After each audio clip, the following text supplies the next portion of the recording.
ನಮಸ್ಕಾರ. ಜಿ ಸಂವಾದ ಕಾರ್ಯಕ್ರಮಕ್ಕೆ ಸ್ವಾಗತ. ನಾನು ದಿವ್ಯಶ್ರೀ.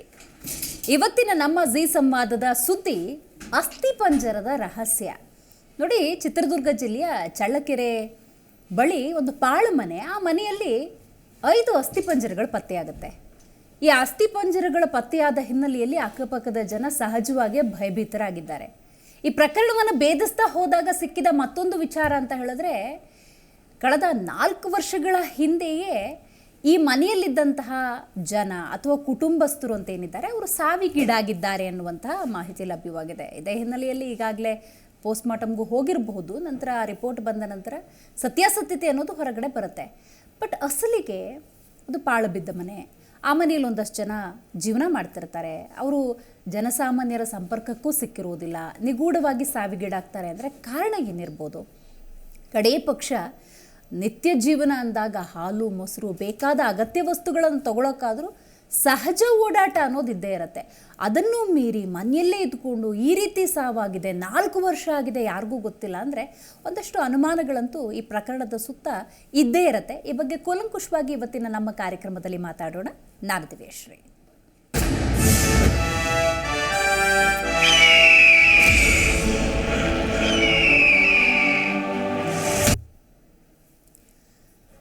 ಪಾಳು ಬಿದ್ದ ಮನೆಯಲ್ಲಿ 5 ಅಸ್ಥಿಪಂಜರಗಳು ಪತ್ತೆಯಾಗಿದ್ದಾವೆ. ಆಗಲೇ ಹೇಳಿದಂತೆ ಈ ಪ್ರಕರಣವನ್ನು ಭೇದಿಸ್ತಾ ಇರುವಂತಹ ಪೊಲೀಸ್ ಇಲಾಖೆಗೆ ಸಿಕ್ಕ ಮತ್ತೊಂದು ಮಾಹಿತಿ ಅಂತ ಹೇಳಿದ್ರೆ, 4 ವರ್ಷದ ಹಿಂದೆಯೇ ಈ ಕುಟುಂಬದಲ್ಲಿದ್ದವರು ಅಥವಾ ಈ ಮನೆಯಲ್ಲಿದ್ದವರು ಸಾವಿಗೀಡಾಗಿದ್ದಾರೆ ಅಂತ.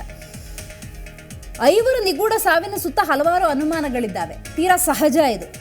ಬಹಳ ವಿಚಿತ್ರ ಕೂಡ ಹೌದು. ಬಹಳ ವಿಚಿತ್ರದಲ್ಲಿ ವಿಚಿತ್ರ ಪ್ರಕರಣ. ಯಾವುದ್ಯಾವುದೋ ರೀತಿಯ ಪ್ರಕರಣಗಳನ್ನು ನಾವು ನೋಡ್ತೀವಿ. ಅದರಲ್ಲೂ ಬಹಳ ವಿಚಿತ್ರ ಅನಿಸಿದ್ದು, 4 ವರ್ಷದ ಹಿಂದೆಯೇ ಮೃತಪಟ್ಟಿದ್ರೆ ಕಡೇ ಪಕ್ಷ ವಾಸನೆ ಆದರೂ ಬರಲಿಲ್ವಾ 4 ವರ್ಷಗಳಿಂದ? ಇತ್ತೀಚೆಗೆ ಮಾತ್ರ ದುರ್ವಾಸನೆ ಅನ್ನೋದು ಯಾಕೆ ಬಂತು? ನೋಡಿ, ಮನೆಯ ಯಾವುದೋ ಒಂದು ಮೂಲೆಯಲ್ಲಿ ಒಂದು ಇಲಿ ಸತ್ರು ಕೂಡ ಕೆಟ್ಟ ಸ್ಮೆಲ್ ಬರ್ತಾ ಇರುತ್ತೆ. ಅಂಥ ಸಂದರ್ಭದಲ್ಲಿ ಎಲ್ಲೋ ಏನೋ ವ್ಯತ್ಯಾಸ ಆಗಿದೆ ಅಂತ ಸಹಜವಾಗಿ ಗೊತ್ತಾಗುತ್ತೆ. ಸೊ ಇಂಥ ಸಂದರ್ಭದಲ್ಲಿ 4 ವರ್ಷದ ಹಿಂದೆಯೇ ಸಾವಿಗೀಡಾಗಿದ್ದಾರೆ, ಈಚೆಗೆ ದುರ್ವಾಸನೆ ಬಂತು, ಯಾರಿಗೋ ಗೊತ್ತಾಗುತ್ತೆ, ಆ ನಂತರ ದೂರಿನ ನಂತರ ತನಿಖೆ ಅಂದಾಗ ಸಹಜ ಅನುಮಾನಗಳು. ಇದಕ್ಕೆ ಸಂಬಂಧಪಟ್ಟಂತೆ ಗೃಹ ಸಚಿವರಾದಂಥ ಡಾಕ್ಟರ್ ಜಿ ಪರಮೇಶ್ವರ್ ಮಾತನಾಡಿದ್ದಾರೆ. ಬನ್ನಿ, ಅವರು ಏನು ಹೇಳಿದ್ದಾರೆ ಕೇಳೋಣ. ಯಾರಿಗೂ ಗೊತ್ತಿಲ್ಲ ಇನ್ನೂ. ಅವರಿಗೆ ಈಗಾಗಲೇ ಅವ್ರಿಗೆ ಮಾಹಿತಿ ತೊಗೊಂಡಿದ್ದಾರೆ. ಅದಕ್ಕೆ ಇನ್ವೆಸ್ಟಿಗೇಷನ್ ಸ್ಟಾರ್ಟ್ ಮಾಡಿದ್ದಾರೆ. ಅದರಲ್ಲಿ ಏನು ಬರುತ್ತೆ ಅದನ್ನು ನೋಡಿಕೊಂಡು ಆಮೇಲೆ ತೀರ್ಮಾನ ಮಾಡ್ತೀವಿ. ಸದ್ಯದ ಮಾಹಿತಿ ಅದೇ. ಈ ರೀತಿ 5 ಜನದ್ದು ಸ್ಕೆಲೆಟನ್ ಸಿಕ್ಕಿದೆ. ಅವರು ಒಬ್ಬ ಇಂಜಿನಿಯರ್, ಅವರಿಗೆ ಸಂಬಂಧಪಟ್ಟಿದ್ದು ಈ ಮನೆ ಮತ್ತು ಆಸ್ತಿ ಪಾಸ್ತಿ ಎಲ್ಲ. ಅಷ್ಟು ಬಿಟ್ಟರೆ ಬೇರೆ ಏನೂ ಇಲ್ಲ. ಈಗ ಅವರು ಸ್ಯಾಂಪಲ್ ಎಲ್ಲ ಇದ್ರದ್ದು ಅಸ್ಥಿಪಂಜರದ ಸ್ಯಾಂಪಲ್ ಎಲ್ಲ ಕಲೆಕ್ಟ್ ಮಾಡ್ಕೊಳ್ತಾರೆ, FSL ಕೊಡ್ತಾರೆ. ಅಲ್ಲಿ ಅವರು ಟೆಸ್ಟ್ ಮಾಡಿ ಇಲ್ಲಿ ಇವರು ಯಾರ್ಯಾರಿದ್ದರು ಆ ಮನೆಯಲ್ಲಿ ಅಂತ ಹಿಂದಿರದ ಮಾಹಿತಿನೂ ತೆಗಿತಾರೆ. ಅವ್ರದ್ದೇ ಆಗಿರ್ಬೋದಾ ಅಥವಾ ಏನು ಯಾಕಾಗಿದೆ ಅನ್ನೋದನ್ನೆಲ್ಲ ಈಗ ಯಾರೋ ಹೇಳ್ತಾ ಇದ್ರಿ ಆಗಲೇ ಕೋವಿಡ್ಡು ಅಂತ. ಗೊತ್ತಿಲ್ವಲ್ಲ ಯಾರಿಗೂ ಇನ್ನೂ ಏನಕ್ಕೋಸ್ಕರ ಅವ್ರು ಸತ್ತಿದ್ದಾರೆ. ಕೋವಿಡಿಂದ ಸತ್ತಿದ್ದಾರಾ ಅಥವಾ ಬೇರೆ ಕಾರಣದಿಂದ ಸತ್ತಿದ್ದಾರಾ, ಇಲ್ಲ ಸೂಸೈಡ್ ಮಾಡ್ಕೊಂಡಿದ್ದಾರಾ, ಅದೆಲ್ಲ ಇನ್ವೆಸ್ಟಿಗೇಷನ್ ಆಗೋವರೆಗೂ ನಾವೇನು ಕೂಡ ಏನು ಹೇಳೋಕ್ಕಾಗಲ್ಲ.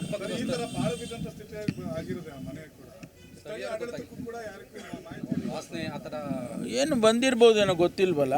ಇದು ಭಾಳ ದಿವಸ ಆಗಿದೆ ಅಂತ ಅಟ್ಲೀಸ್ಟ್ ಕನಿಷ್ಠ 3 ವರ್ಷ ಅಂತ ಹೇಳ್ತಿದ್ದಾರೆ ಈಗ ಮೇಲ್ನೋಟಕ್ಕೆ.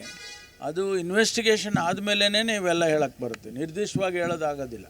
ಗೊತ್ತಿಲ್ಲ ಇನ್ನೂ. ಅವರಿಗೆ ಈಗಾಗಲೇ ಅವ್ರಿಗೆ ಮಾಹಿತಿ ತೊಗೊಂಡಿದ್ದಾರೆ. ಅದಕ್ಕೆ ಇನ್ವೆಸ್ಟಿಗೇಷನ್ ಸ್ಟಾರ್ಟ್ ಮಾಡಿದ್ದಾರೆ. ಅದರಲ್ಲಿ ಏನು ಬರುತ್ತೆ ಅದನ್ನು ನೋಡಿಕೊಂಡು ಆಮೇಲೆ ತೀರ್ಮಾನ ಮಾಡ್ತೀವಿ. ಮಾಹಿತಿ ಅದೇ. ಈ ರೀತಿ 5 ಜನ ಮನೆ ಗೃಹ ಸಚಿವರು ಮಾತಾಡಿದ್ದನ್ನು ಕೂಡ ನೀವು ಗಮನಿಸಿದ್ರಿ. FSL ಕಳಿಸಿದ್ರೆ ಅದರ ರಿಪೋರ್ಟ್ ಬರಬೇಕು, ಪೋಸ್ಟ್ಮಾರ್ಟಮ್ ಅದರ ರಿಪೋರ್ಟ್ ಬರಬೇಕು, ಕೆಲವೊಂದು ಸ್ಯಾಂಪಲ್ಗಳನ್ನು ತೊಗೊಂಡಿರ್ತಾರೆ, ಅದರ ರಿಪೋರ್ಟ್ ಬರಬೇಕು, ಮಹಜರ್ ಪ್ರಕ್ರಿಯೆ ಅನ್ನೋದಾಗ್ತಿರುತ್ತೆ. ಆ ತನಿಖೆಯ ಹಂತಗಳೇನಿದೆ ಡೆಫಿನೆಟ್ಲಿ ಅದು ಪ್ರೊಸೀಜರ್ ಪ್ರಕಾರ ಖಂಡಿತವಾಗ್ಲೂ ಹೋಗುತ್ತೆ. ಇಲ್ಲಿ 4 ವರ್ಷಗಳ ಹಿಂದೆ ಅಂದಾಗ 2019 ನಮಗೆ ನೆನಪಾಗುತ್ತೆ. ಯಾಕಂತ ಹೇಳಿದ್ರೆ ಅದೊಂದು ಕೋವಿಡ್ ಪೀರಿಯಡ್. ಮತ್ತು ಆ ಮನೆಗೆ ಸಂಬಂಧಪಟ್ಟಂತೆ ಅಕ್ಕಪಕ್ಕದವ್ರು ಏನು ಹೇಳಿದ್ದಾರೆ ಅಂತ ನೋಡಿದ್ರೆ, ಅವ್ರ ಮನೆಯಲ್ಲಿ ಸ್ವಲ್ಪ ಅನಾರೋಗ್ಯದ ಸಮಸ್ಯೆ ಇತ್ತು, ಆಗಾಗ ಟ್ರೀಟ್ಮೆಂಟ್ ತೊಗೊಳ್ತಾ ಇದ್ರು, ಈ ರೀತಿಯ ಒಂದಷ್ಟು ಮಾತುಗಳು ಕೇಳಿ ಬರ್ತಾ ಇದ್ದಾವೆ. ಇದೆಲ್ಲದರ ಜೊತೆಗೆ ಮತ್ತೊಂದು ಅಂಶ ಅಂತ ಹೇಳಿದ್ರೆ, ಆ ಮನೆಯ ಒಡೆಯ ಜಗನ್ನಾಥ್ ರೆಡ್ಡಿ ಅಂತ ಯಾರಿದ್ದಾರೆ ಅವರು ಲೋಕೋಪಯೋಗಿ ಇಲಾಖೆಯಲ್ಲಿ ಕೆಲಸ ಮಾಡ್ತಾ ಇರ್ತಾರೆ. ಸುಮಾರು 30 ವರ್ಷದ ನಂತರ ರಿಟೈರ್ಡ್ ಏನೋ ತೊಗೊಂಡಿರ್ತಾರೆ. ಸೊ ಅದೊಂದು ಅಂದರೆ ಸರ್ಕಾರಿ ಉದ್ಯೋಗಿ ಕೂಡ ಆಗಿರ್ತಾರೆ. ಮತ್ತೊಂದು ಆಯಾಮ ಅಂತ ಹೇಳಿದ್ರೆ ಜಗನ್ನಾಥ್ ರೆಡ್ಡಿ ಅವರ ಮಗ ಕೃಷ್ಣಾರೆಡ್ಡಿ ಏನಿದ್ದಾರೆ ಅವರು ವಂಚನೆ ಪ್ರಕರಣದ ಪಾಲುದಾರರಾಗಿ ಈ ರೀತಿ ಸಾವಿನ ಸುಳಿಗೆ ಸಿಲುಕೊಂಡ್ರ ಅನ್ನುವಂಥ ಒಂದು ಅನುಮಾನ ಇದೆ. ಅಂದರೆ ಮಗನ ವಂಚನೆ ಪ್ರಕರಣಕ್ಕೆ ಇಡೀ ಕುಟುಂಬ ಏನಾದರೂ ಬಲಿಯಾಯ್ತಾ ಅನ್ನುವಂಥ ಒಂದು ಪ್ರಶ್ನೆ, ಅನುಮಾನ. ಎಲ್ಲ ಆಯಾಮಗಳಲ್ಲಿ ತನಿಖೆ ಅನ್ನೋದು ಮುಂದುವರಿಯುತ್ತೆ. ಈ ವಿಚಿತ್ರ ಪ್ರಕರಣದ ಕುರಿತಂತೆ ಹಲವಾರು ಆಯಾಮಗಳಲ್ಲಿ ಚಿಂತನೆಯನ್ನು ನಡೆಸೋದಕ್ಕೆ ಇವತ್ತು ನಮ್ಮ ಕಾರ್ಯಕ್ರಮದಲ್ಲಿ ಮೊದಲನೇದಾಗಿ ನಿವೃತ್ತ ಪೊಲೀಸ್ ಅಧಿಕಾರಿಯಾಗಿರುವಂತಹ ಬಸವರಾಜ್ ಮಾಲಗತ್ತಿ ಸರ್ ಇದ್ದಾರೆ. ಸರ್, ಕಾರ್ಯಕ್ರಮಕ್ಕೆ ಸ್ವಾಗತ. ಇನ್ನು ನಮ್ಮ ಹಿರಿಯ ಪತ್ರಕರ್ತರು ಚಿತ್ರದುರ್ಗದ ವರದಿಗಾರರಾಗಿರುವಂತಹ ಮಾಲ್ತೇಶ್ ಹೊರಸ್ ಝೂಮ್ನಿಂದ ಕನೆಕ್ಟ್ ಆಗ್ತಾ ಇದ್ದಾರೆ. ನಮಸ್ಕಾರ ಮಾಲ್ತೇಶ್ ಅವರೇ. ಬಹಳ ವಿಚಿತ್ರವಾದಂತಹ ಸುದ್ದಿ ಇದು. ಯಾಕಂತ ಹೇಳಿದ್ರೆ ನಾನು ಆಗಲೇ ಹೇಳ್ತಾ ಇದ್ದೆ, ನಿತ್ಯ ವಸ್ತುಗಳನ್ನು ಖರೀದಿ ಮಾಡೋದಕ್ಕೆ ನಿತ್ಯ ಜನಸಂಪರ್ಕದಲ್ಲಿ ನಾವಿರ್ತೀವಿ. ಮತ್ತು ಮನುಷ್ಯ ಅಂದಾಗ ಸಹಬಾಳ್ವೆಯನ್ನು ನಡೆಸಬೇಕು. ಪ್ರತಿಯೊಬ್ಬ ಅಕ್ಕಪಕ್ಕದ ಜನದ ಜೊತೆ ಒಡನಾಟವನ್ನು ಹೊಂದಿರ್ತಾರೆ. ಬಹಳ ಆಶ್ಚರ್ಯ ಆಗುತ್ತೆ, 4 ವರ್ಷದ ಹಿಂದೆಯೇ ಈ ಕುಟುಂಬದಲ್ಲಿರೋರು ಸಾವಿಗೀಡಾಗಿದ್ದಾರೆ ಅಂಥೇಳಿ.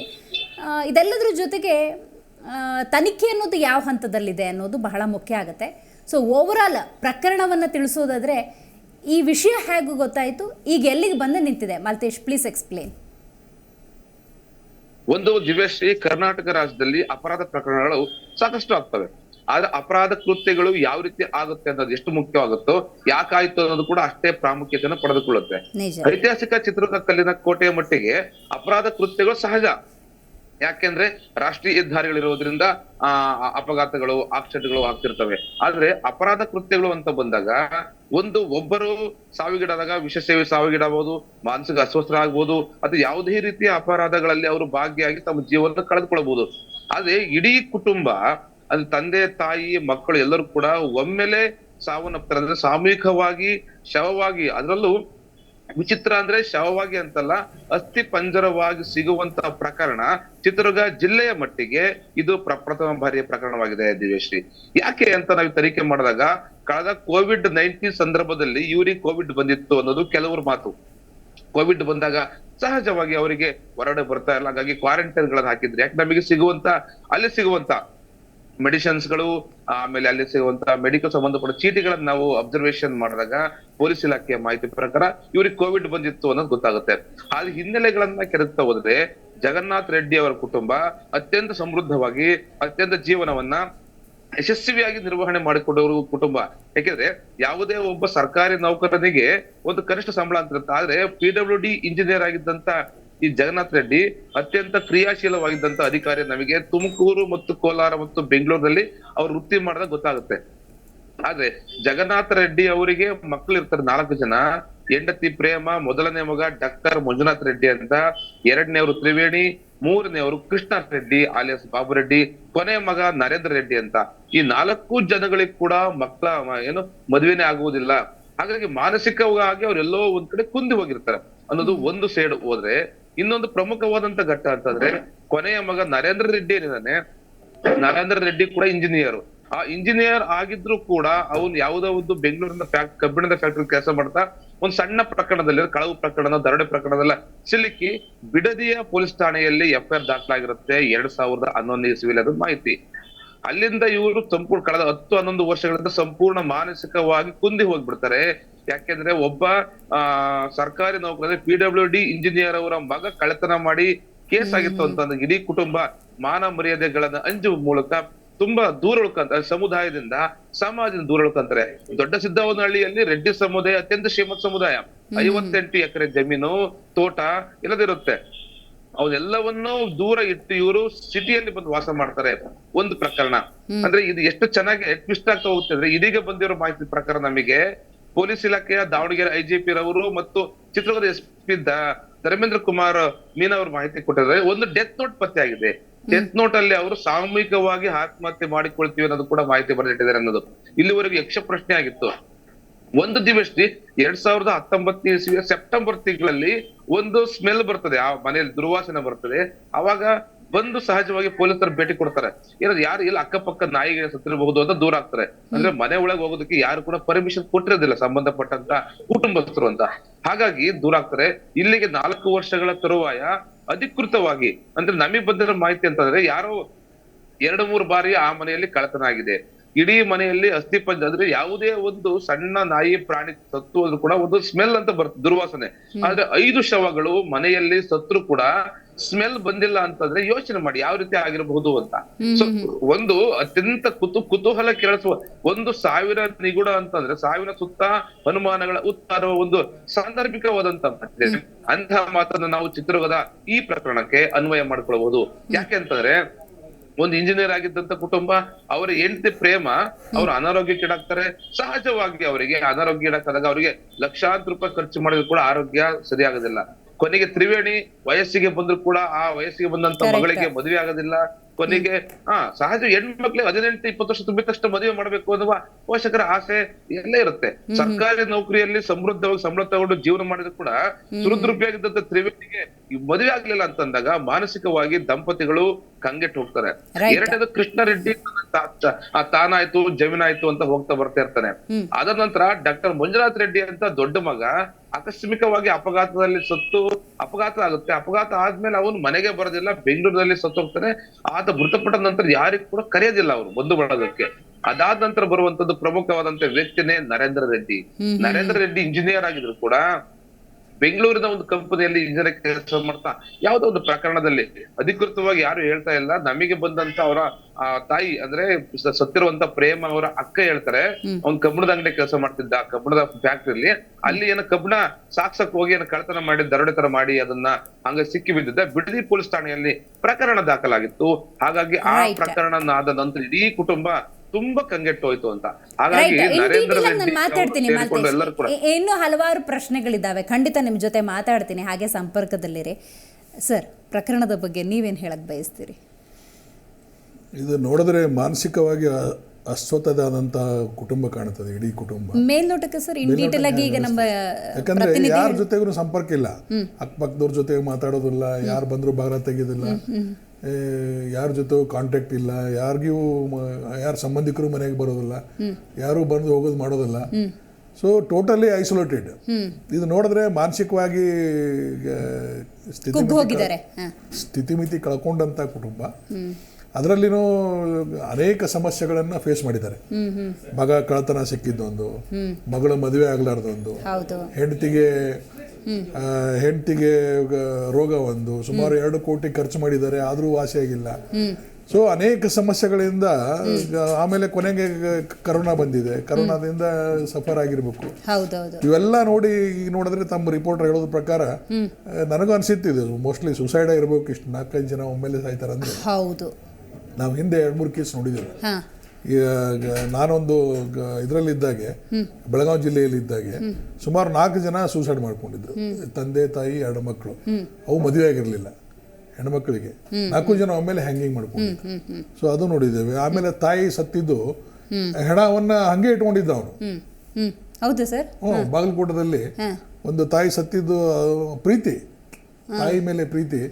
ನಾನ್ಯಾಕೆ ತಾಯಿ ನಮ್ಮ ತಾಯಿ ಜೀವಂತ ಇದ್ದಾಳೆ, ಇನ್ನೂ ಇದ್ದಾಳೆ, ಅವಳು ದೇವತೆ, ಭಾವನೆ, ದಿನ ಪೂಜೆ ಮಾಡೋದು, ದಿನ ಇದು ಮಾಡೋದು, ಅಲ್ಲ ಸರ್, ಈ ತರ ಮಾನಸಿಕವಾಗಿ ಇದು ಸ್ಥಿತಿಮಿತಿಯನ್ನು ಕಳ್ಕೊಂಡ್ಬಿಡ್ತಾರೆ. ಸೊ ಹಾಗಾಗಿ ಇವು ಅನೇಕ ಸಮಸ್ಯೆಗಳಿಂದ ಬಳಲುತ್ತಿರುವಂತ ಕುಟುಂಬ. ಮತ್ತೆ ಫ್ಯಾಮಿಲಿಯಿಂದ ವೆಲ್ಟುಡುಗಿದ್ದಾರೆ. 54 ಎಕರೆ ಭೂಮಿ ಇದೆ. ಮತ್ತೆ PWD ಎಂಜಿನಿಯರ್ ಅಂದ್ರೆ ಸಾಕಷ್ಟು ಗಳಿಸಿರ್ತಾನೆ. ಮಕ್ಕಳು ಎಂಜಿನಿಯರ್ ಇದ್ದಾರೆ, ಡಾಕ್ಟರ್ ಇದ್ದಾರೆ, 2 ಎಂಜಿನಿಯರ್ಸ್ ಇದ್ದಾರೆ.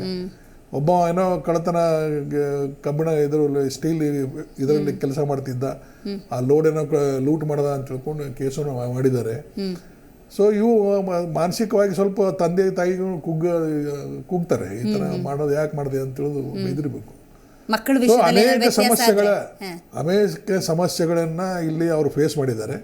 ಫೇಸ್ ಮಾಡಿ ಕೊನೆಗೆ ಅಲ್ಟರ್ನೇಟಿವ್ ಆಗಿ ಈ ಡಿಸಿಷನ್ ತಗೊಂಡು ಆತ್ಮಹತ್ಯೆನೇ ಪರಿಹಾರ ಅಂತ ಅವ್ರು ಡಿಸೈಡ್ ಮಾಡಿದ್ದಾರೆ. ಇನ್ನೊಂದು ಇರ್ತದೆ, ಅದ್ರ ಬಗ್ಗೆ ಮಾತಾಡ್ತೀನಿ ಸರ್. ನಮ್ಮ ಕಾರ್ಯಕ್ರಮದಲ್ಲಿ ಇದೀಗ ಫೋರ್ಟಿಸ್ ಆಸ್ಪತ್ರೆ ವೈದ್ಯರಾಗಿರುವಂಥ ಡಾಕ್ಟರ್ ಶ್ರೀಹರಿ ಕುಲಕರ್ಣಿ ಅವರಿದ್ದಾರೆ. ಸರ್ ನಮಸ್ಕಾರ. ಸರ್, ಈ ಪ್ರಕರಣದ ಬಗ್ಗೆ ನಿಮಗೆ ಗೊತ್ತಾಗಿದೆ ಅಂತ ಭಾವಿಸ್ತೀನಿ. ಸುಮಾರು 4 ವರ್ಷದ ಹಿಂದೆ ತೀರು ಹೋಗಿದ್ದಾರೆ ಅನ್ನುವಂಥ ಮಾಹಿತಿ. ಸರ್, ನಮಗೆ ಮನೇಲಿ ಯಾವುದಾದ್ರು ಒಂದು ಸಣ್ಣ ಇಲಿ ಸತ್ರೂ, ಯಾವುದೇ ಒಂದು ವ್ಯತ್ಯಾಸ ಆದ್ರೂ ಒಂದು ಸ್ಮೆಲ್ಲಲ್ಲಿ ಗೊತ್ತಾಗುತ್ತೆ. ಬಟ್ 4 ವರ್ಷಗಳಿಂದ ಹೇಗೆ ಸರ್ ಒಂದು ಕುಟುಂಬನೋ ಒಂದು ವ್ಯಕ್ತಿನೋ ಸಾವಿಗೀಡಾದಾಗ ಒಂದು ಸ್ಮಾಲ್ ಸಿಗ್ನೇಚರ್ ಅಂದರೆ ಸ್ಮೆಲ್ಲು, ಅದು ಗೊತ್ತಾಗದೆ ಇರೋದಕ್ಕೆ ಹೇಗೆ ಸಾಧ್ಯ ಅಂತ? ಒಂದು ಏನಾಗಿದೆ, ನಾನು just I am a physician basically. ನಾನು I was going through the article. ಇದು ಏನಾಗಿದೆ, ಆ ಮನೆ ಹತ್ರ ತುಂಬಾ ಅಂದ್ರೆ ತುಂಬಾ ಜನ ಸೇರ್ತಾ ಇಲ್ಲ ಅನ್ನೋದು ಒಂದು. ಆಮೇಲೆ ಅವರು 2019 ಇಂದನೂ ದೇ ಆರ್ ಟು ದೆಮ್ಸೆಲ್ಫ್, ಅಂದ್ರೆ ಆಚೆ ಬರೋದು ಆ ತರ ಐಸೋಲೇಟ್ ಆಗಿದ್ದಾರೆ ಅಂತ ಗೊತ್ತಾಗಿದೆ. ಇನ್ನೊಂದು ಆಬ್ವಿಯಸ್ಲಿ ಸ್ಮೆಲ್, ಈಗ ಯಾವುದೇ ಒಂದು ಬಾಡಿ ಸಿಕ್ಕಿದ್ರೆ ಸ್ಮೆಲ್ ಬಂದೇ ಬರುತ್ತೆ. ಹೌದು. ಬಟ್ ಓವರ್ 3 months ಆಗೋದ್ರೆ ಅದು ಸ್ಮೆಲ್ ಗೊತ್ತಾಗಲ್ಲ. ಅಂಡ್ ಮೋಸ್ಟ್ಲಿ ಏನಾಗಿರುತ್ತೆ, ಈಗ ಎಲ್ಲ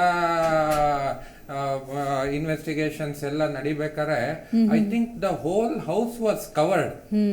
ಎಲ್ಲೂ ಕಿಟಕಿ ಓಪನ್ ಆಗಿಲ್ಲ ಅಥವಾ ಏನು. ಆಮೇಲೆ ಅಲ್ಲಿ ಜನ ಹೋಗಕ್ಕೆ ಐ ಥಿಂಕ್ ಎಲ್ಲೂ ಯಾವ್ದು ಜನ ಓಡಾಡ್ತಾ ಇದ್ದ ಲಕ್ಷಣಗಳು ಕಾಣಲ್ಲ. ಯಾಕೆಂದ್ರೆ ದ ಬಾಡಿ ನಾನು ನೋಡಿದ್ರೆ ಈಗ ಫಸ್ಟ್ ಫೇಸ್ ಆಫ್ ಡೆತ್ ಆದ ತಕ್ಷಣ ಏನಾಗುತ್ತೆ, there will be swelling of the body. Correct.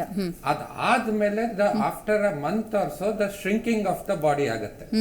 So ಇದರಲ್ಲಿ ಏನಾಗಿದೆ, ಎಲ್ಲ ಸ್ಕೆಲಿಟನ್ ಸಿಗ್ತಾ ಇರೋದು plus very minimal number of skeleton muscle ಇದೆ.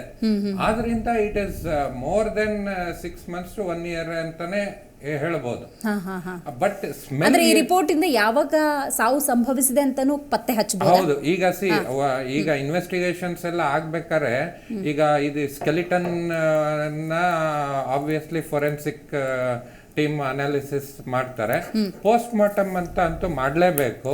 ಪೋಸ್ಟ್ ಮಾರ್ಟಮ್ ಅಲ್ಲಿ, ಬಟ್ ಅನ್ಫಾರ್ಚುನೇಟ್ಲಿ ಪೋಸ್ಟ್ ಮಾರ್ಟಮ್ ಅಲ್ಲಿ ಏನಾಗುತ್ತೆ, ಈಗ ಆರ್ಗನ್ಸ್ ಇಲ್ಲ, ಈಗ ಲಿವರ್ ಆಗ್ಲಿ ಕಿಡ್ನಿ ಆಗ್ಲಿ ಅದೆಲ್ಲ, but only skeleton and very few muscles ಇರೋಂಗೆ ಕಾಣುತ್ತೆ. ಅಥವಾ ಏನಾರು ಈಗ ಅಲ್ಲಿ ಕೂದಲುಗಳು ಸಿಕ್ಕಿರಬಹುದು.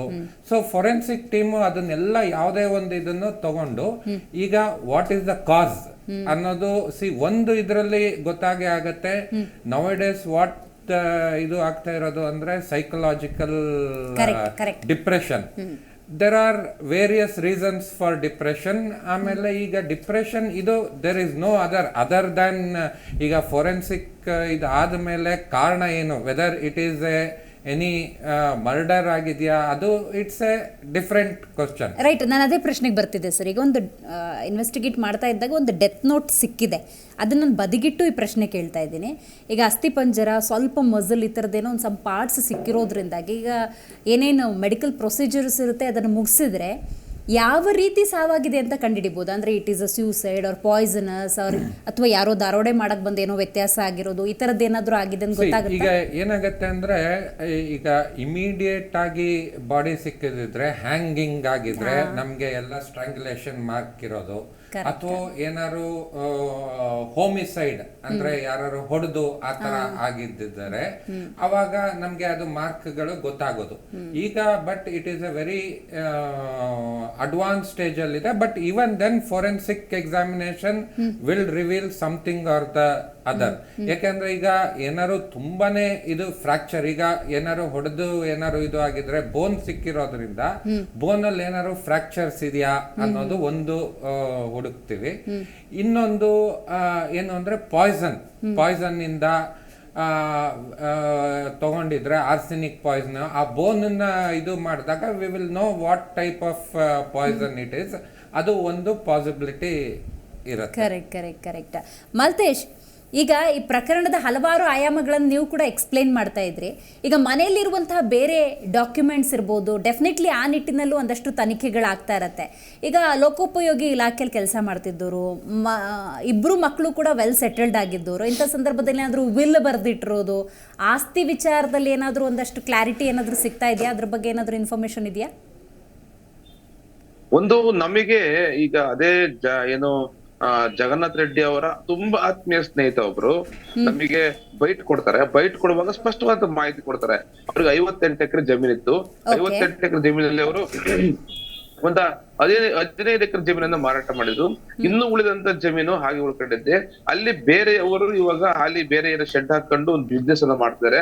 ಅದು ಅವರಿಗೆ ಕೂಡ ಪರವಾರಿಯಾಗಿ ಮಾರಾಟ ಮಾಡುವನ್ನ ಯಾವುದೇ ಪ್ರಕರಣಗಳು ನಡೆದಿಲ್ಲ, ಆ ತರದೇನು ಆಗಿಲ್ಲ, ಡಾಕ್ಯುಮೆಂಟ್ಸ್ ಗಳಾಗಿಲ್ಲ ನಮಗೆ ಬಂದಿರೋ ಮಾಹಿತಿ ಪ್ರಕಾರ ಅಂತ ಅವರ ಸ್ನೇಹಿತರು ಕೂಡ ಹೇಳ್ತಾರೆ. ಅಂದ್ರೆ ಒಂದು ಇಲ್ಲಿ ದಿವೇಶ್ರೀ ಅವರಿಗೆ ಆಸ್ತಿ ಇರ್ಬೋದು, ದುಡ್ಡಿಗೆ ಇರ್ಬೋದು, ಯಾವ್ದಕ್ಕೂ ಕೊರತೆನೇ ಇಲ್ಲ. ಯಾಕೆಂದ್ರೆ ಅವ್ರ ಬಂಧುಗಳು ಹೇಳಿದಾಗ ಅತ್ಯಂತ ಶ್ರೀಮಂತ ಕುಟುಂಬ. ಅಂದ್ರೆ ನಿಮಗೆ ಗೊತ್ತಿರ್ಬೋದು, ಇವತ್ತು ನಾವು ಲೋಕಾಯುಕ್ತರ ರೈಡ್ ಹಾಕ್ತಾರೆ ಅಂತಂದ್ರೆ ರೈಡ್ ಆಗ ಲೋಕಾಯುಕ್ತರ ಇಲಾಖೆಗಳೇ ನೇರವಾಗಿ PWD ಇಂಜಿನಿಯರ್ಗಳು ಡೈರೆಕ್ಟ್ ಮಾಡ್ತಾರೆ. ಅಂದ್ರೆ ಇಂಜಿನಿಯರ್ಗಳು ಸಾಕಷ್ಟು ಸಮೃದ್ಧ ಕೋಟಿ ಕುಳಗಳು ಅಂತ. ಇವರು ಕೂಡ ಅಂತ ದೊಡ್ಡ ಕೋಟಿ ಕುಳನೇ. ಯಾಕೆಂದ್ರೆ ತುಮಕೂರು ಮತ್ತು ಬೆಂಗಳೂರು, ಕೋಲಾರದಲ್ಲಿ ಕೆಲಸ ಮಾಡಿದಂತವ್ರು ಒಂದ್ ದೊಡ್ಡ ಯಾವ್ದೋ ಬ್ರಿಡ್ಜ್ ಅನ್ನ, ಅಂದ್ರೆ ನಮ್ಮ ಚಿತ್ರದುರ್ಗ ಭಾಗದಲ್ಲಿ ಭದ್ರಾ ಮೇಲ್ದಂಡೆ ಯೋಜನೆ ಅಂತೀವಿ, ಆ ರೀತಿಯ ಒಂದು ದೊಡ್ಡ ಯೋಜನೆಯ ಒಂದು ಅಣೆಕಟ್ಟ ನಿರ್ಮಾಣ ಮಾಡುವಲ್ಲಿ ಪ್ರಮುಖ ಪಾತ್ರವನ್ನ ಇವರು ಏನು ಅವರು ವಹಿಸಿದ್ರು ಅನ್ನೋದು ಸ್ಪಷ್ಟವಾದ ಮಾಹಿತಿ. ಅಂದ್ರೆ ಇವರಿಗೆ ಆರ್ಥಿಕವಾಗಿ ಯಾವ್ದು ರೀತಿ ತೊಂದರೆ ಇರ್ತಿರ್ಲಿಲ್ಲ, ಮನೆ ಇತ್ತು.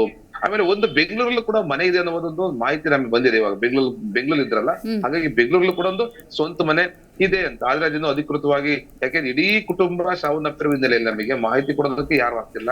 ಆಮೇಲೆ ಕಳೆದ 10-11 ವರ್ಷಗಳಿಂದ ಕುಟುಂಬಸ್ಥರು ಕೂಡ ದೂರ ಇರೋದ್ರಿಂದ, ಯಾಕೆ ಅಂತಂದ್ರೆ ಅವ್ರಿಗೆ ಕೂಡ ಏನು ಗೊತ್ತಿರ್ಲಿಲ್ಲ. ನಮಗೆ ಒಬ್ರು ಮಾತಾಡ್ತಾ ಹೇಳ್ತಾರೆ, ಸರ್ ನಾನು ನಿಮಗೆ ಹಂಗೆ ಆಫ್ ದ ರೆಕಾರ್ಡ್ ನಾನು ನಿಮ್ಗೆ ಹೇಳ್ತೀನಿ ಅಂತ. ಏನಂದ್ರೆ 2016 ಇಸ್ವಿ ನವೆಂಬರ್ ತಿಂಗಳಲ್ಲಿ ನನ್ ತಂಗಿ ಮದ್ವೆಗೆ ವೆಡ್ಡಿಂಗ್ ಕಾರ್ಡ್ ಕೊಡಕ್ ನಾನ್ ಮನೆಗೆ ಹೋದಾಗ ವೆಡ್ಡಿಂಗ್ ಕಾರ್ಡ್ ಇಸ್ಕೊಂಡು ಕೂಡ ಒಳಗ ಅವ್ರು ಕರ್ಕೊಂಡಿಲ್ಲ. ಹಾಗೆ ವೆಡ್ಡಿಂಗ್ ಕಾರ್ಡ್ ಇಸ್ಕೊಂಡು ಅಲ್ಲೇ ಆಶೀರ್ವಾದ ಮಾಡಿದ್ರು ಅಂತ. ಆಮೇಲೆ ಅವ್ರು ಪ್ರೇಮ ಅವರ ಅಕ್ಕ ಕೂಡ ಬಂದಿದ್ರು ಇವತ್ತು. ಅವರು ಹೇಳ್ತಾರೆ, ನೋಡಪ್ಪ ನನ್ ತಂಗಿ ಬಹಳ ಒಳ್ಳೆಯಳು, ಆದ್ರೆ ಆರೋಗ್ಯ ಸರಿ ಇರ್ಲಿಲ್ಲ, ಸಾಕಷ್ಟು ಖರ್ಚು ಮಾಡಿದ್ರು ಅಂತ.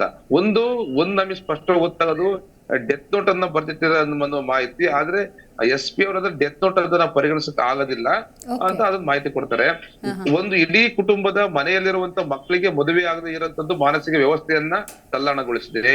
ಎರಡನೇದು ನರೇಂದ್ರ ರೆಡ್ಡಿ ಅವರ ಪ್ರಕರಣ, FIR ಆಯ್ತು, ಕೇಸ್ ಆಯ್ತು, ಸಮಸ್ಯೆ ಆಯ್ತು, ಇದೆಲ್ಲ ಆತಲ್ಲ. ಹಾಗಾಗಿ ಒಂದು ಉತ್ತಮ ರೀತಿಯ ಜೀವನ ನಿರ್ವಹಣೆ ಮಾಡದಂತ ಜನಾರ್ದನ್ ರೆಡ್ಡಿ ಅವರ ಮಗನೇ ಕಳ್ತನ ಆ ಸಮಸ್ಯೆ ಒತ್ತುಕೊಂಡಾಗ ಆ ಕುಟುಂಬ ಏನ್ ಮಾಡ್ಬೇಕು ಅಂತಾರೆ, ಸಮಸ್ಯೆಗೆ ದೂರ ಉಳ್ಕೊಳ್ಬೇಕಾದ್ರೆ ಸಾವೇ ಮೂಲ ಕಾರಣ ಅಂತ. ಇನ್ನೊಬ್ರು ಹೇಳ್ತಾರೆ, ನೋಡಪ್ಪ ನಾವು ಬದುಕಿದ್ರೆ ಎಲ್ಲರೂ ಕೂಡ ಜೊತೆ ಬದುಕೋಣ, ಸತ್ರ ಜೊತೆ ಸಾಯ್ಬಿಡೋಣ ಅನ್ನೋ ಮಾತನ್ನು ಕೂಡ ಹೇಳಿದ್ರು ಅನ್ನೋದು ಮಾತು ಕೂಡ ನಮ್ಗೆ ಗೊತ್ತಾಯ್ತು ಇವಾಗ. ಆತ್ಮಹತ್ಯೆ ಗೊತ್ತಾಯ್ತು. ಬರ್ತೀನಿ ಈಗ ಅಲ್ಲಿಗೆ ಬರ್ತೀನಿ ಅಗೇನ್.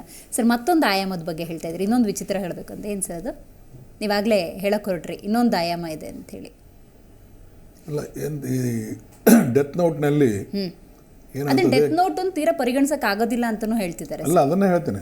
ಡೆತ್ ನೋಟ್ನಲ್ಲಿ ಅವರೇ ಬರೆದಿದ್ದನೋ ಹೇಗೋ, ಅಥವಾ ಫೋರ್ಸಿಬಲ್ ಯಾರ ಕಡೆಯಿಂದ ಬರೆಸಿದಾರೋ, ಯಾರಾದರೂ ಬಂದು ಒತ್ತಾಯಪೂರ್ವಕವಾಗಿ ಇದನ್ನು ಬರೆದು ಇದು ಮಾಡಿದಾರೋ, ಆ ಆಂಗಲ್ದಲ್ಲಿ ತನಿಖೆ ಮಾಡ್ತಾರೆ ಪೊಲೀಸರು. ಈಗ ಮನೆಯಲ್ಲಿರೋ ಬೇರೆ ಬಟ್ ಇದೆಲ್ಲ ಸರ್ಕಮ್ಸ್ಟೆನ್ಸ್ ನೋಡಿದ್ರೆ ಯಾವುದೇ ಡೌಟ್ ಬರೋದಿಲ್ಲ.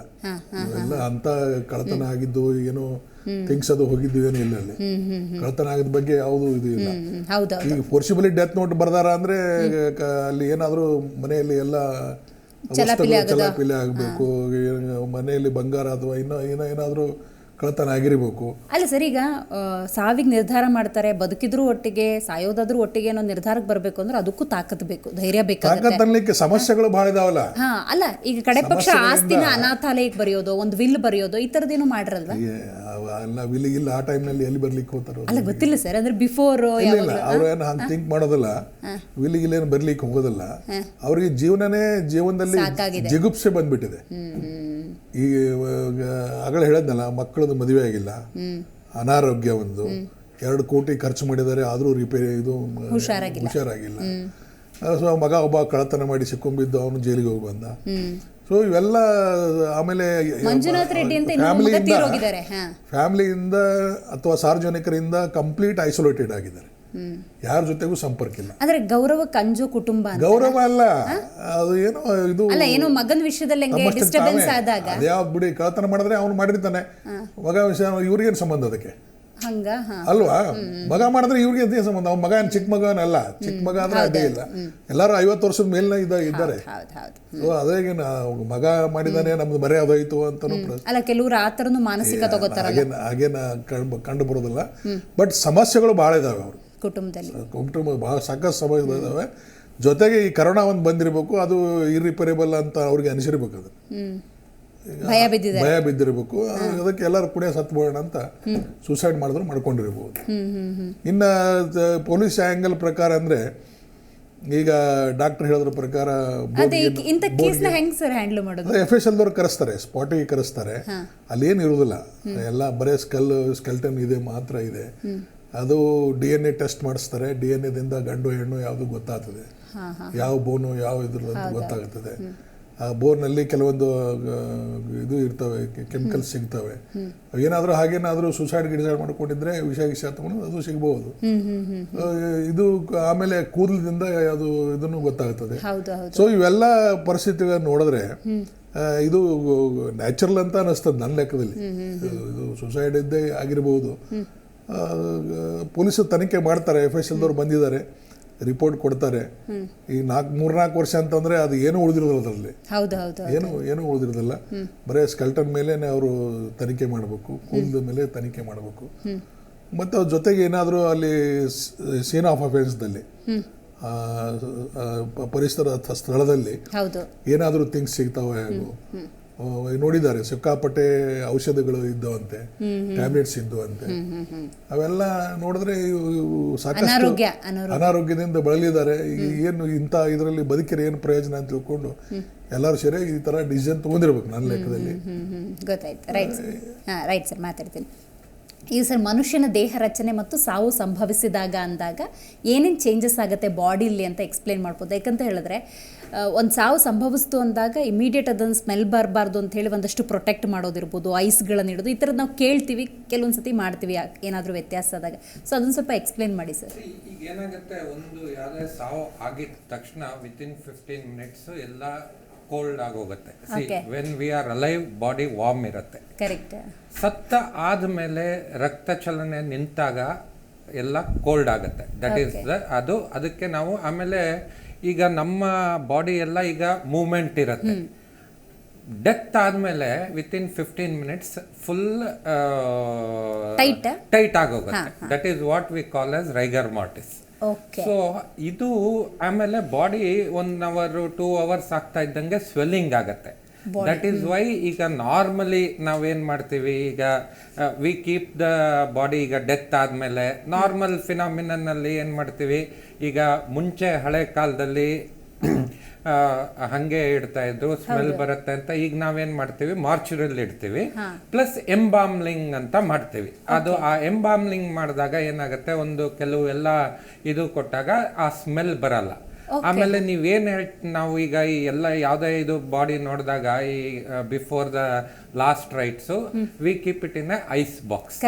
ಸೊ ಅದ್ರಲ್ಲಿ ಏನಾಗುತ್ತೆ, ಈ ಸ್ಮೆಲ್ ಬರೋದು ಅದೆಲ್ಲ ಇರಲ್ಲ. ದಟ್ ಈಸ್ ದ ಮೇನ್ ಇದು. ಇದು ಅಪ್ ಟು ಅರೌಂಡ್ 48 hours ತನಕ ಇರುತ್ತೆ. ಈಗ ಸ್ಮೆಲ್ ಸ್ಟಾರ್ಟ್ ಆಗೋದಾದ್ರೂ ಎಷ್ಟು ಹೊತ್ತಿನ ನಂತರ? ವಿತಿನ್ 2 hours 3 hours ನಿಮ್ಗೆ ಸ್ಮೆಲ್ ಶುರು ಆಗೋಗುತ್ತೆ. Okay.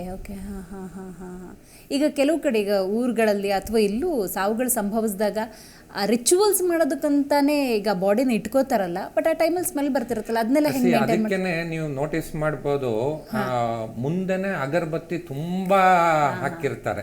That is these are the ಈಗ ಇದೆಲ್ಲ ಈ ಎಂಬಾಮ್ಲಿಂಗ್ ಎಲ್ಲ ಈಗಿನ ಈಗೆಲ್ಲ ನಗರಗಳಲ್ಲಿ ಅಥವಾ ಇದೆಲ್ಲ ಇರೋದು. ಪ್ರಾಚೀನ ಸಮಯದಲ್ಲಿ ಇವೆಲ್ಲ ಏನು ಇರ್ಲಿಲ್ಲ. ಅವಾಗ ಏನ್ ಮಾಡ್ತಾ ಇದ್ರು, ಫುಲ್ ಬಾಡಿನ ವೈಟ್ ಕ್ಲಾತ್ ಅಲ್ಲಿ ಇದು ಮಾಡೋದು.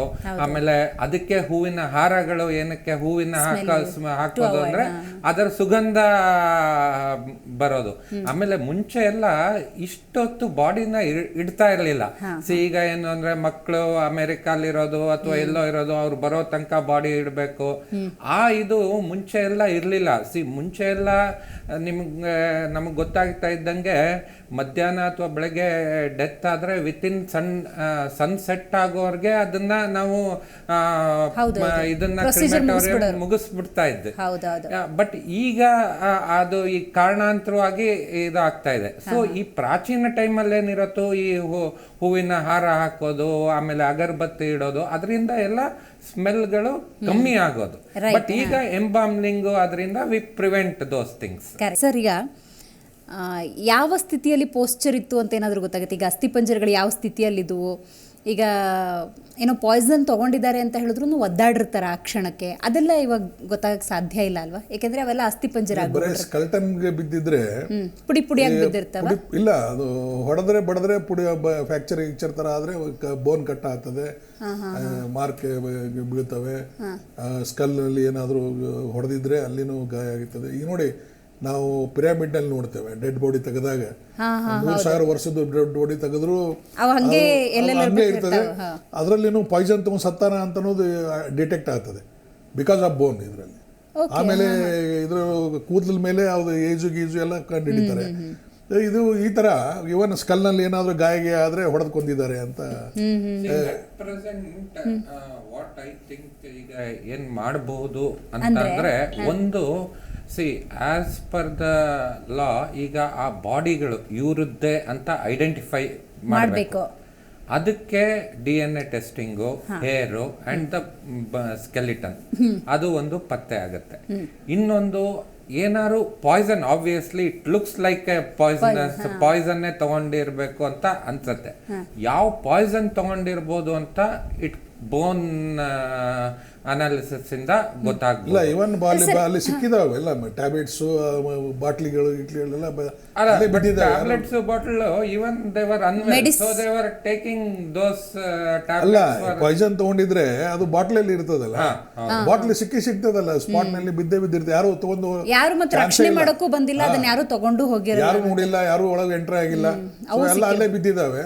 ಈಸಿಯಾಗಿ ಗೊತ್ತಾಗ್ತದೆ. ತನಿಖೆಯಲ್ಲಿ ಏನು ಪ್ರಾಬ್ಲಮ್ ಇಲ್ಲ, ಐಡೆಂಟಿಫೈ ಮಾಡ್ತಾರೆ, ರೀಸನ್ ಹೇಳ್ತಾರೆ, ಅದು ಏನಾಗಿದೆ ಅನ್ನೋದು ಗೊತ್ತಾಗ್ತದೆ. ಅಪಾರ್ಟ್ ಫ್ರಮ್ ದಿಸ್ ಅವ್ರ ರಿಲೇಷನ್ ಎಲ್ಲರೂ ಸ್ಟೇಟ್ಮೆಂಟ್ ತಗೋತಾರೆ. ಅವ್ರ ರಿಲೇಷನ್ದೆಲ್ಲ, ಅಕ್ಕಪಕ್ಕದವ್ರ ನೇಬರ್ಸ್ದು, ಅವ್ರ ಅಟಿಟ್ಯೂಡ್ ಹೆಂಗಿತ್ತು, ಹೇಗಿತ್ತು, ಏನಾದ್ರು ಯಾರ ಜೊತೆ ಜಗಳ ಇತ್ತು, ಯಾರ ಜೊತೆ ದ್ವೇಷ ಇತ್ತು, ಆಸ್ತಿ ಸಲುವಾಗಿ ಏನಾದ್ರು ಗಲಾಟೆ ಇತ್ತು, ಮನೆಯಲ್ಲಿ ಏನಾದ್ರು ಸಮಸ್ಯೆಗಳಿದ್ದು, ಮಕ್ಕಳ ಜೊತೆಗೆ ಹೇಗಿತ್ತು ರಿಲೇಷನ್, ಇವೆಲ್ಲ ಎಲ್ಲ ಆಂಗಲ್ ಇಂದನೂ ತನಿಖೆ ಮಾಡ್ತಾರೆ. ಇವನ್ ಏನ್ ನಾವು ಡೆತ್ ನೋಟ್ ಬರೆದಿಟ್ಟಿದ್ವಲ್ಲ, ಕೆಲವೊಬ್ರು ವೈರಿಗಳು ಇದ್ದವರು ಫೋರ್ಸಿಬಲಿ ಜೀವಂತಿರುವಾಗಲೇ ಡೆತ್ ನೋಟ್ ಬರೆಸ್ತಾರೆ. ಅಂತ 2-3 ಕೇಸ್ ಆಗ್ಯಾವ ನಾವಿದ್ದಾಗ ಅವ್ರ ಕಡೆಯಿಂದ ಬರೆಸಿ. ಆದ್ರೆ ಹ್ಯಾಂಡ್ ರೈಟಿಂಗ್ ಎಕ್ಸ್ಪರ್ಟ್ ನಾವು ಕಳಿಸಿದ್ರೆ ಅದು ವೆರಿಫಿಕೇಶನ್ ಗೊತ್ತಾಗ್ತದೆ. ಭಯದಿಂದ ಬರೆಯೋ ಹ್ಯಾಂಡ್ ರೈಟಿಂಗು, ಆನಂತರ ಇವ್ರು ನಾರ್ಮಲ್ ಆಗಿರುವಂತ ವ್ಯತ್ಯಾಸ ಇರ್ತದೆ. ಅವರು ಹ್ಯಾಂಡ್ ರೈಟಿಂಗ್ ಎಕ್ಸ್ಪರ್ಟ್ ಹೇಳ್ತಾರೆ, ಇದು ಭಯದಲ್ಲಿ ಬರ್ದಾರೆ, ಇದು ಆಗಿದೆ, ಆ ತರ ಹೇಳ್ತಾರೆ. ಇವನ್ ಮೆಡಿಕಲ್ ದಲ್ಲಿನೂ ಅದು ಕಂಡು ಬರ್ತದೆ. ಕೆಲವು ಫ್ರೆಶ್ ಇದ್ದು ಬಾಡಿ ಇತ್ತಂದ್ರೆ ಇದೇನಾಗ್ಬಿಡ್ತದೆ, 4-5 ಬರೀ ಸ್ಕೆಲ್ಟನ್ ಬಿದ್ಮೇಲೆ ಟೀಮ್ ಆಫ್ ಡಾಕ್ಟರ್ಸ್ ಹೋಗ್ತಾರೆ, ಒಬ್ಬರಿಗೆ ಮಾಡೋದಿಲ್ಲ. ನಾವು ಟೀಮ್ ಆಫ್ ಡಾಕ್ಟರ್ ಕರೆಸ್ತೇವೆ ತನಿಖೆಯಲ್ಲಿ. ಒಂದು ಮೆಡಿಕಲ್ ಟೀಮ್ ಬರ್ತದೆ, ಒಬ್ಬನು ಹೆಡ್ ಆಫ್ ಡಿಪಾರ್ಟ್ಮೆಂಟ್ ಇದ್ದವ್ರು ಯಾರು, ಅವರು ಫೊರೆನ್ಸಿಕ್ ನಲ್ಲಿ ಇರೋರು 4-5 ಮಂದಿ ಡಾಕ್ಟರ್ಸ್ ಬರ್ತಾರೆ.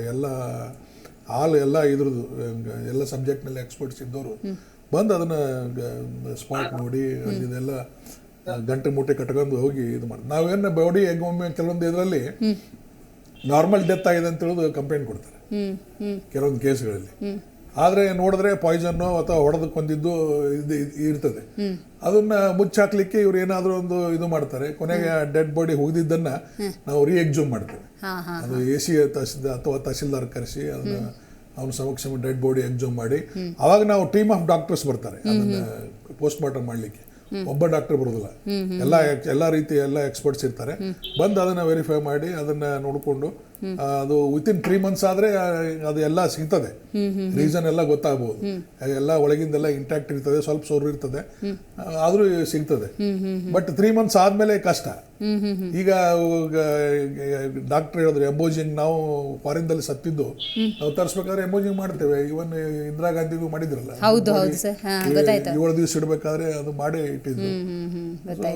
ಅನೇಕ ಇದು ಇದಾವೆ. ಬಟ್ ಈ ಕೇಸಲ್ಲಿ ಮಾತ್ರ ಇದು ಕ್ಲಾರಿಟಿ ಸಿಗ್ತಿದೆ ಅಲ್ಲ ಸರ್, ಇದು ಮಾನಸಿಕ ಮಾನಸಿಕ ಅಸ್ತವ್ಯಸ್ತ ಇರೋದ್ರಿಂದ ನೋಡಿ ಅವ್ರ ಅಟಿಟ್ಯೂಡ್ ನೋಡಿದ್ರೆ ಗೊತ್ತಾಗ್ತದೆ. ಯಾರು ನೇಬರ್ಸು ಯಾರ ಮನೆ ಬಂದ್ರು ಬಾಗ್ಲ ತೆಗಿದಿಲ್ಲ ಅಂದ್ರೆ ಅಂತ.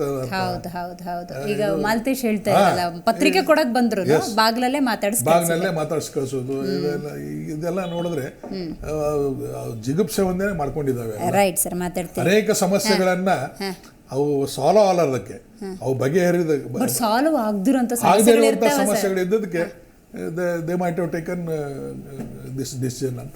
Right sir. ಮಾಲ್ತೇಶ್, ಈಗ ಆತ್ಮಹತ್ಯೆ ಅನ್ನೋದೇ ಬಹುತೇಕ ನಿಜ ಅನ್ನೋದಾದರೆ ಅದಕ್ಕೆ ಮಾರ್ಗಗಳು ಅಂತ ನೋಡಬೇಕಾಗುತ್ತೆ. ಈಗ ಪಾಯ್ಸನ್ ತೊಗೊಂಡಿರೋದು ಅಥವಾ ಹ್ಯಾಂಗೋ, ಸೊ ಈ ಥರ ನಾವು ನೋಡಬೇಕಾಗತ್ತೆ. ಸೊ ಅಸ್ಥಿಪಂಜರಗಳು ಯಾವ ಸ್ಥಿತಿಯಲ್ಲಿದ್ದು ನೀವು ಅಲ್ಲಿ ನೋಡಿದ ಸಂದರ್ಭದಲ್ಲಿ ಅಥವಾ ನಿಮಗೆ ಸಿಕ್ಕಿರೋ ರಿಪೋರ್ಟ್ ಪ್ರಕಾರ? ಅಟ್ ದ ಸೇಮ್ ಟೈಮ್ ಈಗ ಪಾಯ್ಸನ್ ಏನಾದರೂ ತೊಗೊಂಡಿದ್ರೆ ಮನೆಗೆ ಯಾರೂ ಎಂಟ್ರಿ ಕೊಟ್ಟಿರೋದ್ರಿಲ್ಲ, ಪಾಯ್ಸನ್ ಬಾಟ್ಲು ಅಥವಾ ಮತ್ತೇನೋ ಇರೋದು, ಈ ಥರದ್ದೇನಾದರೂ ಇನ್ಫಾರ್ಮೇಷನ್ ಸಿಗ್ತಾ ಇದೆಯಾ ನಿಮ್ಗಲ್ಲಿ? ಈ ವಿಷಯ ಏನಂದ್ರೆ, ಒಂದು ಸಾವು ಅಂತ ಅಂದಾಗ ಸಹಜವಾಗಿ ಯಾವ ರೀತಿ ಬೇಕಾದ್ರೂ ಆಗ್ಬೋದು. ಆದ್ರೆ ಸಾಮೂಹಿಕ ಸಾವು ಅಂತ ಬಂದಾಗ ಏನಾಗುತ್ತಂದ್ರೆ ಒಂದು ಪ್ಲಾನಡ್ ಆಗಿರ್ತದೆ. ಅಂದ್ರೆ ಇಡೀ ಕುಟುಂಬ ಕುತ್ಕೊಂಡು ನಾವು ಸಾಯ್ಲೇಬೇಕು ಅಂತ ನಿರ್ಧಾರ ಮಾಡ್ಕೊಂಡಾಗ ಅದೊಂದು ಯಾವ್ದು ಈಸಿ ಮೆಥಡ್ ಅಂದ್ರೆ ನೀವು ಹೇಳಿದ ಪಾಯ್ಸನ್ ಹ್ಯಾಂಗಿಂಗ್ ಮಾಡ್ಕೊಂಡಾಗ ಏನಾಗುತ್ತೆ, ಅದು ಒಂದ್ ರೀತಿ ಆಗುತ್ತೆ. ಮತ್ತು ಸರ್ ಹೇಳ್ದಂಗೆ ಯಾವುದೇ ಬಾಡಿ ಡೆತ್ ಆಗಿ 1 ವಾರ 15 ದಿವಸಕ್ಕೆ ಸ್ಮೆಲ್ ಬರುತ್ತೆ ಅಂತ. ಆದ್ರೆ ಇಲ್ಲಿ ಇಡೀ ಮನೆ ಸಂಪೂರ್ಣ ಬಂದ್ ಆಗಿತ್ತು. ನಾವು ನೋಡಿದಾಗ ಫುಲ್ ಬಂದ್ ಆಗಿತ್ತು. ಯಾವಾಗ ಕಳೆದ COVID-19 ಹೇಳ್ತಾರಲ್ಲ, COVID-19 ಸೆಪ್ಟೆಂಬರ್ ಅಲ್ಲಿ 19 ಸೆಪ್ಟೆಂಬರ್ ಅಲ್ಲಿ ಬಂದಾಯ್ತು ಅಂತ. ಅದಾದ್ಮೇಲೆ ಇಲ್ಲಿ 4 ಅಂಶಗಳನ್ನ ಪರಿಗಣಿಸ್ಬೇಕು. ಒಂದು, ಬೆಸ್ಕಾಂನವರು ಕರೆಂಟ್ ಅನ್ನ ಕಟ್ ಮಾಡಿದ್ದಾರೆ. ಒಂದು, ಯಾವುದೇ ಮನೆಯಲ್ಲಿ ಕರೆಂಟ್ ಬಿಲ್ ಅನ್ನು 2 ಅಥವಾ 3 ತಿಂಗಳು ಕಟ್ಟಲಿಲ್ಲ ಅಂದ ಕೂಡಲೇ ಬೆಸ್ಕಾಂನವರು ಸಹಜವಾಗಿ ಬಂದು ಕರೆಂಟ್ ಅನ್ನು ಕಟ್ ಮಾಡ್ತಾರೆ. ಒಂದು. ಎರಡನೇದು, ಪತ್ರಿಕೆ ಹಾಕುವವರು ಕೂಡ ಸ್ಟಾಪ್ ಮಾಡಿದ್ದಾರೆ. 2. ಇನ್ನೊಂದು, ಮೂರನೇದಂದ್ರೆ ಅವರ ಮನೆಯ ಮುಂಭಾಗ CC ರೋಡ್ ಅನ್ನ ಮಾಡಿದ್ದಾರೆ. CC ರೋಡ್ ಅನ್ನ 2000 ಇಸ್ವಿಯಲ್ಲಿ ರೋಡ್ ಮಾಡಿರೋಂಥದ್ದು. 2000 January February. ಅಂದ್ರೆ ಅವ್ರು ಕಾರನ್ನು ತೆಗೆದುಕೊಂಡು ಹೋಗಿ ಅವ್ರ ಮನೆಗೆ ಶೆಡ್ ನಿಲ್ಸಿದರೆ, ನಿಲ್ಸಿದ ನಂತರವಾಗಿ CC ರೋಡ್ ಮಾಡಿರೋದು. ಕಾರಿನಿಂದ 3 ಅಡಿ ಎಕ್ಸ್ಟ್ರಾ ಇದೆ, ಅಂದ್ರೆ ಎತ್ತರವಾಗಿದೆ. ಅವ್ರ ಮನೆಯಲ್ಲಿ ಕಾರು ಇದೆ ಮತ್ತು ಬೈಕ್ ಇದೆ. ಅಂದ್ರೆ ಅವರು ಒಂದು ಸಾಯ್ಬೇಕು ತೀರ್ಮಾನ ಮಾಡ್ಕೊಂಡಾಗ ಅವರು ನಮಗೇನು ಬೇಡ ಅನ್ಕೊಂಡು, ಹಂಗಾಗಿ ತಾವ್ ಹೇಳ್ದಂಗೆ ಒಂದು ಸಾಮೂಹಿಕ ಆತ್ಮಹತ್ಯೆ ವಿಷ ಸೇವನೆ ಮಾಡಿರ್ಬೇಕು ಅಂತ ಸ್ಪಷ್ಟವಾಗಿ ಗೊತ್ತಾಗುತ್ತೆ. ಅಥವಾ COVID-19 ಸಂದರ್ಭದಲ್ಲಿ ಇವ್ರ ಮನೆಯಲ್ಲಿ ಇವಾಗ ಆಲ್ರೆಡಿ ಆಕ್ಸಿಜನ್ ಸಿಲಿಂಡರ್ ಗ್ಯಾಸ್ಗಳು 4 ಇದಾವೆ. 4 ಸಿಲಿಂಡರ್ ಗ್ಯಾಸ್ ಅಂತಂದ್ರೆ ಸಿಲಿಂಡರ್ ಅಂತಂದಾಗ ಇವ್ರು ಕ್ವಾರಂಟೈನ್ ಇದ್ರ ಅಂದ್ರೆ ಇವರಿಗೆ ಮುಂಚೆ ಕೋವಿಡ್ ಅಕಸ್ಮಾತ್ ಕೋವಿಡ್ ಬಂದು ಒಬ್ರಿಗೊಬ್ರು ಕೋವಿಡ್ ಬಂದು ಕೋವಿಡ್ ನಿಂದನೂ ಮೃತಪಟ್ಟಿರಬಹುದಾ ಅನ್ನೋ ಶಂಕೆ ಒಂದಾದ್ರೆ, ಒಂದು ಕೋವಿಡ್ ಬಂದ ನಂತರ ಎಲ್ಲ ಸತ್ತು ಸಾಯ್ತೀವಿ ಅನ್ನೋದೊಂದು ಇರುತ್ತೆ, ಒಂದು ಮಾನಸಿಕ ಅಸ್ವಸ್ಥತೆ ಇರುತ್ತೆ. ಅದು ಹಾಗಾಗಿ ಅದು ಮಾನಸಿಕವಾಗಿ ಬೇಸರ ಆಗಿ ಇವರು ಕೂಡ ಪಾಯ್ಸನ್ ತಗೊಂಡಿರ್ಬೋದು. ಇನ್ನೊಂದು ಪ್ರಶ್ನೆ ನನ್ಗೆ, ಈಗ ವಿಷಯ ಹೇಗ್ ಗೊತ್ತಾಯ್ತು ಅಂತ ಅಂದ್ರೆ, ಈಗೇನೋ ಸ್ಮೆಲ್ ಬಂತು, ಯಾರೋ ದೂರ ದಾಖಲಿಸಿದ್ರಲ್ಲ, ಹೇಗ್ ಗೊತ್ತಾಯ್ತು ವಿಷಯ? ಹೆಂಗ್ ಗೊತ್ತಾಯ್ತು ಅಲ್ಲೇನೋ ಆಗಿರಬಹುದು ಅಂತ ಗೊತ್ತಾಗಿದೆ ಹೇಗೆ? ಅಂದ್ರೆ ಪ್ರಮುಖವಾಗಿ ಆ ಭಾಗದ ಸುತ್ತಮುತ್ತ ಜನ ಹೇಳ್ತಾರೆ, ಯಾವ ಮನೆನೂ ಕೂಡ ಕಳ್ಳತನ ಸಿಗ್ಲಿಲ್ಲ ಅಂದ್ರೆ ಕಳ್ಳರಿಗೆ ಈ ಮನೆ ಬಂದು ಕಳ್ಳತನ ಮಾಡ್ಕೊಂಡು ಹೋಗ್ತಿದ್ರು ಅಂತ. ಅಂದ್ರೆ ಒಂದು ಅವ್ರು ದೊಡ್ಡ ಸಿದ್ದಹಳ್ಳಿ ಗ್ರಾಮಸ್ಥರು ಏನ್ ಹೇಳ್ತಾರೆ, ಒಬ್ರು ಹಿರಿಯರು, ಸರ್ ಇವರು ತಮಿಳುನಾಡಿನಲ್ಲಿರುವ ಆಶ್ರಮಕ್ಕೆ ಹೋಗಿ ಇರ್ತೀವಿ ಅಂತ ನಮ್ಮ ಹತ್ರ ಹೇಳಿದ್ರು, ಇಲ್ಲಿರಕ್ಕಾಗಲ್ಲ, ಹಾಗಾಗಿ ಎಲ್ಲರೂ ಕೂಡ ತಮಿಳುನಾಡಿನ ಆಶ್ರಮದಲ್ಲೇ ಇರಬಹುದು ಅಂತ ಇವ್ರು ಶಂಕೆ ವ್ಯಕ್ತಪಡಿಸಿದ್ರು. ಮನೆಗೆ ಯಾರು ಇಲ್ಲ ಬಿಡಪ್ಪ ಅಂತ. ಹಾಗಾಗಿ ಮನೆ ಹತ್ರ ಯಾರು ಕೂಡ ಬರ್ತಿರ್ಲಿಲ್ಲ. ನಾವು ಒಳಗಡೆ ಎಲ್ಲ ಪರಿಶೀಲನೆ ಮಾಡಿ ಪೊಲೀಸರು ಬಂದಾಗ ಎಲ್ಲಾ ವಸ್ತುಗಳು ಚಲ್ಲಾಪಿಲ್ಲಿ ಆಗಿದ್ವು, ಎಲ್ಲಾ ಚಲಾಪಿಲಿ ಆಗಿದ್ವು, ವಸ್ತುಗಳು ಬಿದ್ದಿದ್ದು. ಅಂದ್ರೆ ಕಳ್ಳತನ ಮಾಡಿಬಿಟ್ಟಿದ್ದಾರೆ. ಆದ್ರೆ ಇವ್ರು ಶವವಾಗಿ ಅಂದ್ರೆ 2-3 ತಿಂಗಳು ಮಾತ್ರ ಸ್ಮೆಲ್ ಇರ್ತಾರೆ, ಬರ್ತಾ ಬರ್ತಾ ಕಡಿಮೆ ಆಗ್ತಾ ಹೋಗ್ತದೆ. ಕಳ್ಳತನ ಮಾಡಕ್ ಹೋದಾಗ at least bodies chances are very rare. ಇದ್ರಲ್ಲಿ ಏನಾಯ್ತು, ಓಲ್ಡ್ ಕೇಸ್ ಅಲ್ಲ ಇದು, ಸತ್ತ ಮೇಲೂ ಕಳ್ಳತನ ಮಾಡಿರ್ಬೋದು. ಅಲ್ಲ ಸರ್, ಏನ್ ಮಾಡ್ತಾರೆ, ಕಳ್ಳತನ ಮಾಡೋರು ಮನೆ ಮುಂದೆ ಅಬ್ಸರ್ವ್ ಮಾಡ್ತಾರೆ. ನಾವು ನಮ್ಮ ತಿಳಿದ ಪ್ರಕಾರ ಕಳ್ಳರು ಯಾವಾಗಲೂ ಮನೆ ಮುಂದೆ ಕಸ ಹಂಗೆ ಬಿದ್ದಿತ್ತು, ಪೇಪರ್ ಅಲ್ಲೇ ಬಿದ್ದಿದ್ದು, ದಿನ ಪೇಪರ್ ಹಾಕೋದು ಅಲ್ಲೇ ಮುಂದೆ ಓದಿರ್ತಾರೆ, ಕಸ ಗಿಸ ಎಲ್ಲ ಹಂಗೆ ಇರ್ತದೆ, ಕಸ ಗಿಸ ಗುಡಿಸೋದಿಲ್ಲ. ಆನಂತರ ಹಾಲು ಗೀಲು ಏನಾದ್ರು ದಿನನಿತ್ಯ ವಸ್ತುಗಳು ಏನು ಮನೇಲಿ ಮುಂದೆ ಇಟ್ಟು ಹೋಗಿರ್ತಾರೆ, ಅವು ಯಾರು ಯೂಸ್ ಮಾಡೋದಿಲ್ಲ. ಸೊ ಇವೆಲ್ಲ ಆಮೇಲೆ ಲಾಕ್ ಹಾಕಿರ್ತಾರೆ ಅಥವಾ ಇಂಟರ್ಲಾಕ್ ಮಾಡಿದ್ರು ಗೊತ್ತಾಗ್ತದೆ. ಸೊ ಇವೆಲ್ಲ ನೋಡಿದ್ರೆ ಅದು ಕಳ್ಳರಿಗೆ ಅನುಭವ ಬಂದ್ಬಿಡ್ತದೆ, ಮನೆಯಲ್ಲಿ ಯಾರು ಇಲ್ಲ ಅಂತ ಅದೇ ಕನ್ಫರ್ಮ್ ಇಟ್ಟು ಬಂದು ಕಳ್ಳರು ಮಾಡೋರು ಇರ್ತಾರೆ. ಆಯ್ತು ಸರಿ, ಮನೆ ಒಳಗೆ ಬಾಡಿ ಇರ್ತಾವ, ಅಸ್ಥಿ ಪಂಜರ ಇರ್ತಾವ, ಅವ್ರು ನೋಡ್ಕೊಂಡು ಹಂಗೆ ಹೊಂಟ್ರು ಅಂತಾನ? ಅಲ್ಲ, ಹೆದರಿಕೆ ಬರ್ತದೆ ಅವ್ರಿಗೆ. ಮನುಷ್ಯರಲ್ಲ, ಅವ್ರ ಕಳ್ಳರಂದ್ರೆ ಅವ್ರ ಭಯಂಕರ ಧೈರ್ಯವಂತರೇನು ಇರೋದಿಲ್ಲ. ಡೆಡ್ ಬಾಡಿ ನೋಡಿದ್ರೆ ಹೆದರ್ತಾರೆ. ಆದ್ರೆ ಬಾಯಿ ಬಿಟ್ರೆ ಗೊತ್ತಾಗ್ತದೆ, ಮಗ ನಿನ್ಗೆ ಹೆಂಗ್ ಗೊತ್ತಾಯ್ತು ಅಂತ ಕೇಳ್ತಾರೆ, ಹಿಡಿತಾರಂತ. ನಾವು ಕಳ್ತನ ಮಾಡಕ್ ಹೋಗಿದ್ದೀವಿ ಅಂತ ಅವ್ರದ್ದು ನಮ್ಗೆ ಗೊತ್ತಾ ಅಂತ ತಿಳ್ಕೊಂಡು. ಈಗ ಏನಿದೆ, ಪೊಲೀಸರಿಗೆ ಆ ಸೀನ್ ಆಫ್ ಅಫೆನ್ಸ್ ನೋಡಿದ್ರೆ, ಪೊಸಿಷನ್ ಆಫ್ ಡೆಡ್ ಬಾಡಿ, ಅಲ್ಲಿ ಬಿದ್ದಂತ ವಸ್ತುಗಳು, ಅವೆಲ್ಲ ನೋಡಿದ್ರೆ 50% ತನಿಖೆ ಗೊತ್ತಾಗ್ಬಿಡ್ತದೆ. ಇದು ಏನಾಗಿದೆ ಅನ್ನೋದು ಒಬ್ಬ ಅನುಭವಿ ಪೊಲೀಸ್ ಆಫೀಸರ್ಗೆ ವಿಲ್ ಕಮ್ ಟು ನೋ ಇದು ಫ್ಯಾಕ್ಟ್. ಇನ್ನೊಂದು 50% ತನಿಖೆ ಮಾಡೋದು, ಅಕ್ಕಪಕ್ಕದವ್ರಿಗೆ ಕೇಳೋದು, ಸಂಬಂಧಿಕರಿಗೆ ಕೇಳೋದು, ಏನೋ ವ್ಯಾಜ್ಯ ಇರೋದು, ಏನಿತ್ತು, ರೋಗ ಇತ್ತು, ಅದು ಇತ್ತು, ಏನೇ ಅನೇಕ ಸಮಸ್ಯೆಗಳಿದ್ದು ಅದ್ರ ಬಗ್ಗೆನೂ ವೆರಿಫೈ ಮಾಡ್ತಾರೆ, ಮಾಡಿ ಒಂದು ಕನ್ಕ್ಲೂಷನ್ ಬರ್ತಾರೆ. ರೈಟ್. ಈಗ ಇಷ್ಟೋ ತನಕ ಮಾತಾಡಿದ್ರದ್ದು ಸರ್, ಒಂದು ಶಬ್ದ ಜಾಸ್ತಿ ಮಾತಾಡಿದ್ದು ಅಂದರೆ ಮಾನಸಿಕ ಅನ್ನುವಂಥದ್ದು. ವಿಶೇಷವಾಗಿ 4 ವರ್ಷದ ಹಿಂದೆ ಅಂದರೆ ಸರ್ 19, 20, 21 ವಿಶೇಷವಾಗಿ ಒಂದು 50 ಕ್ರಾಸ್ಡ್ ಯಾರಿದ್ದಾರೆ ಸಿಟಿಸನ್ ತುಂಬ ಮಾನಸಿಕ ವೇದನೆಯನ್ನು ಅನುಭವಿಸಿದ್ದಾರೆ, ಭಾವನೆಗಳ ತೊಳಲಾಟ ಇತ್ತು. ಈಗ ಆಗಲೇ ನಾವು ಮಾತಾಡ್ತಿದ್ದಂಗೆ ಅಪ್ಪ ಅಮ್ಮ ಇಲ್ಲಿರ್ತಾರೆ. ವಿಶೇಷವಾಗಿ ಕೆಲವೊಂದು ನಮ್ಮ ಬೆಂಗಳೂರಿನ ಪ್ರತಿಷ್ಠಿತ ಏರಿಯಾಗಳಲ್ಲಿ ಅಪ್ಪ ಅಮ್ಮ ಒಂದು ನಾಯಿ, ಅಂದರೆ ವೃದ್ಧ ಅಪ್ಪ ಅಮ್ಮ ಒಂದು ನಾಯಿ ಇರುತ್ತೆ ಹೊರತು ಅಲ್ಲೊಂದು ಮಗು ಇಲ್ಲ ಜೊತೆ ಕರ್ಕೊಂಡು ಹೋಗೋಕ್ಕಂಥ ಒಂದು ಸನ್ನಿವೇಶಗಳಿರುತ್ತೆ. ಇಲ್ಲಿ ಕುಟುಂಬದವ್ರು ಹೋಗಿದ್ದಾರೆ. ಆ ಭಾವನೆಗಳ ತೊಳಲಾಟದ ಬಗ್ಗೆ ಏನು ಹೇಳ್ತೀರಿ ಸರ್? ಈಗ ಅದೇ depression is the mental depression is the major health problem in our world. ಇನ್ನೊಂದು ಏನಾಗಿದೆ, ನಮಗೆ ಫಿಸಿಕಲ್ ಹೆಲ್ತ್ ಬಗ್ಗೆ ಎಲ್ಲರಿಗೂ ಕಾಳಜಿ ಇದೆ, ಆದರೆ ಮೆಂಟಲ್ ಹೆಲ್ತ್ ಇಶ್ಯೂನ ಓಪನ್ ಅಪ್ ಆಗಕ್ಕೆ ಯಾರಿಗೂ ಆಗ್ತಾ ಇಲ್ಲ. ಅದು ಏನೋ ಅನ್ಕೊಂಡ್ಬೋ, ನಾನು ನಿಮ್ಯಾನ್ಸ್ಗೆ ಹೋದ್ರೆ ನನ್ನನ್ನು ಹುಚ್ಚ ಅಂತ ತಿಳ್ಕೊಂಡ್ಬಿಡ್ತಾರೆ ಅನ್ನೋದು ಒಂದು. ಅದಕ್ಕೆ ಈಗ ಡಿಪ್ರೆಷನ್ನ ಓವರ್ಕಮ್ ಮಾಡೋಕ್ಕೆ there are lot of activities. ಈಗ ಸೆಲಿಬ್ರಿಟೀಸ್ಗಳು ಟು ಟೇಕ್ ಯಾರು ದೀಪಿಕಾ ಪಡ್ಕೋನೆ ಆಗಿರ್ಬೋದು, ಎಲ್ಲರೂ ಅವರು ಹೇಳ್ಕೊಂಡಿದ್ದಾರೆ, I have gone through depression, so you open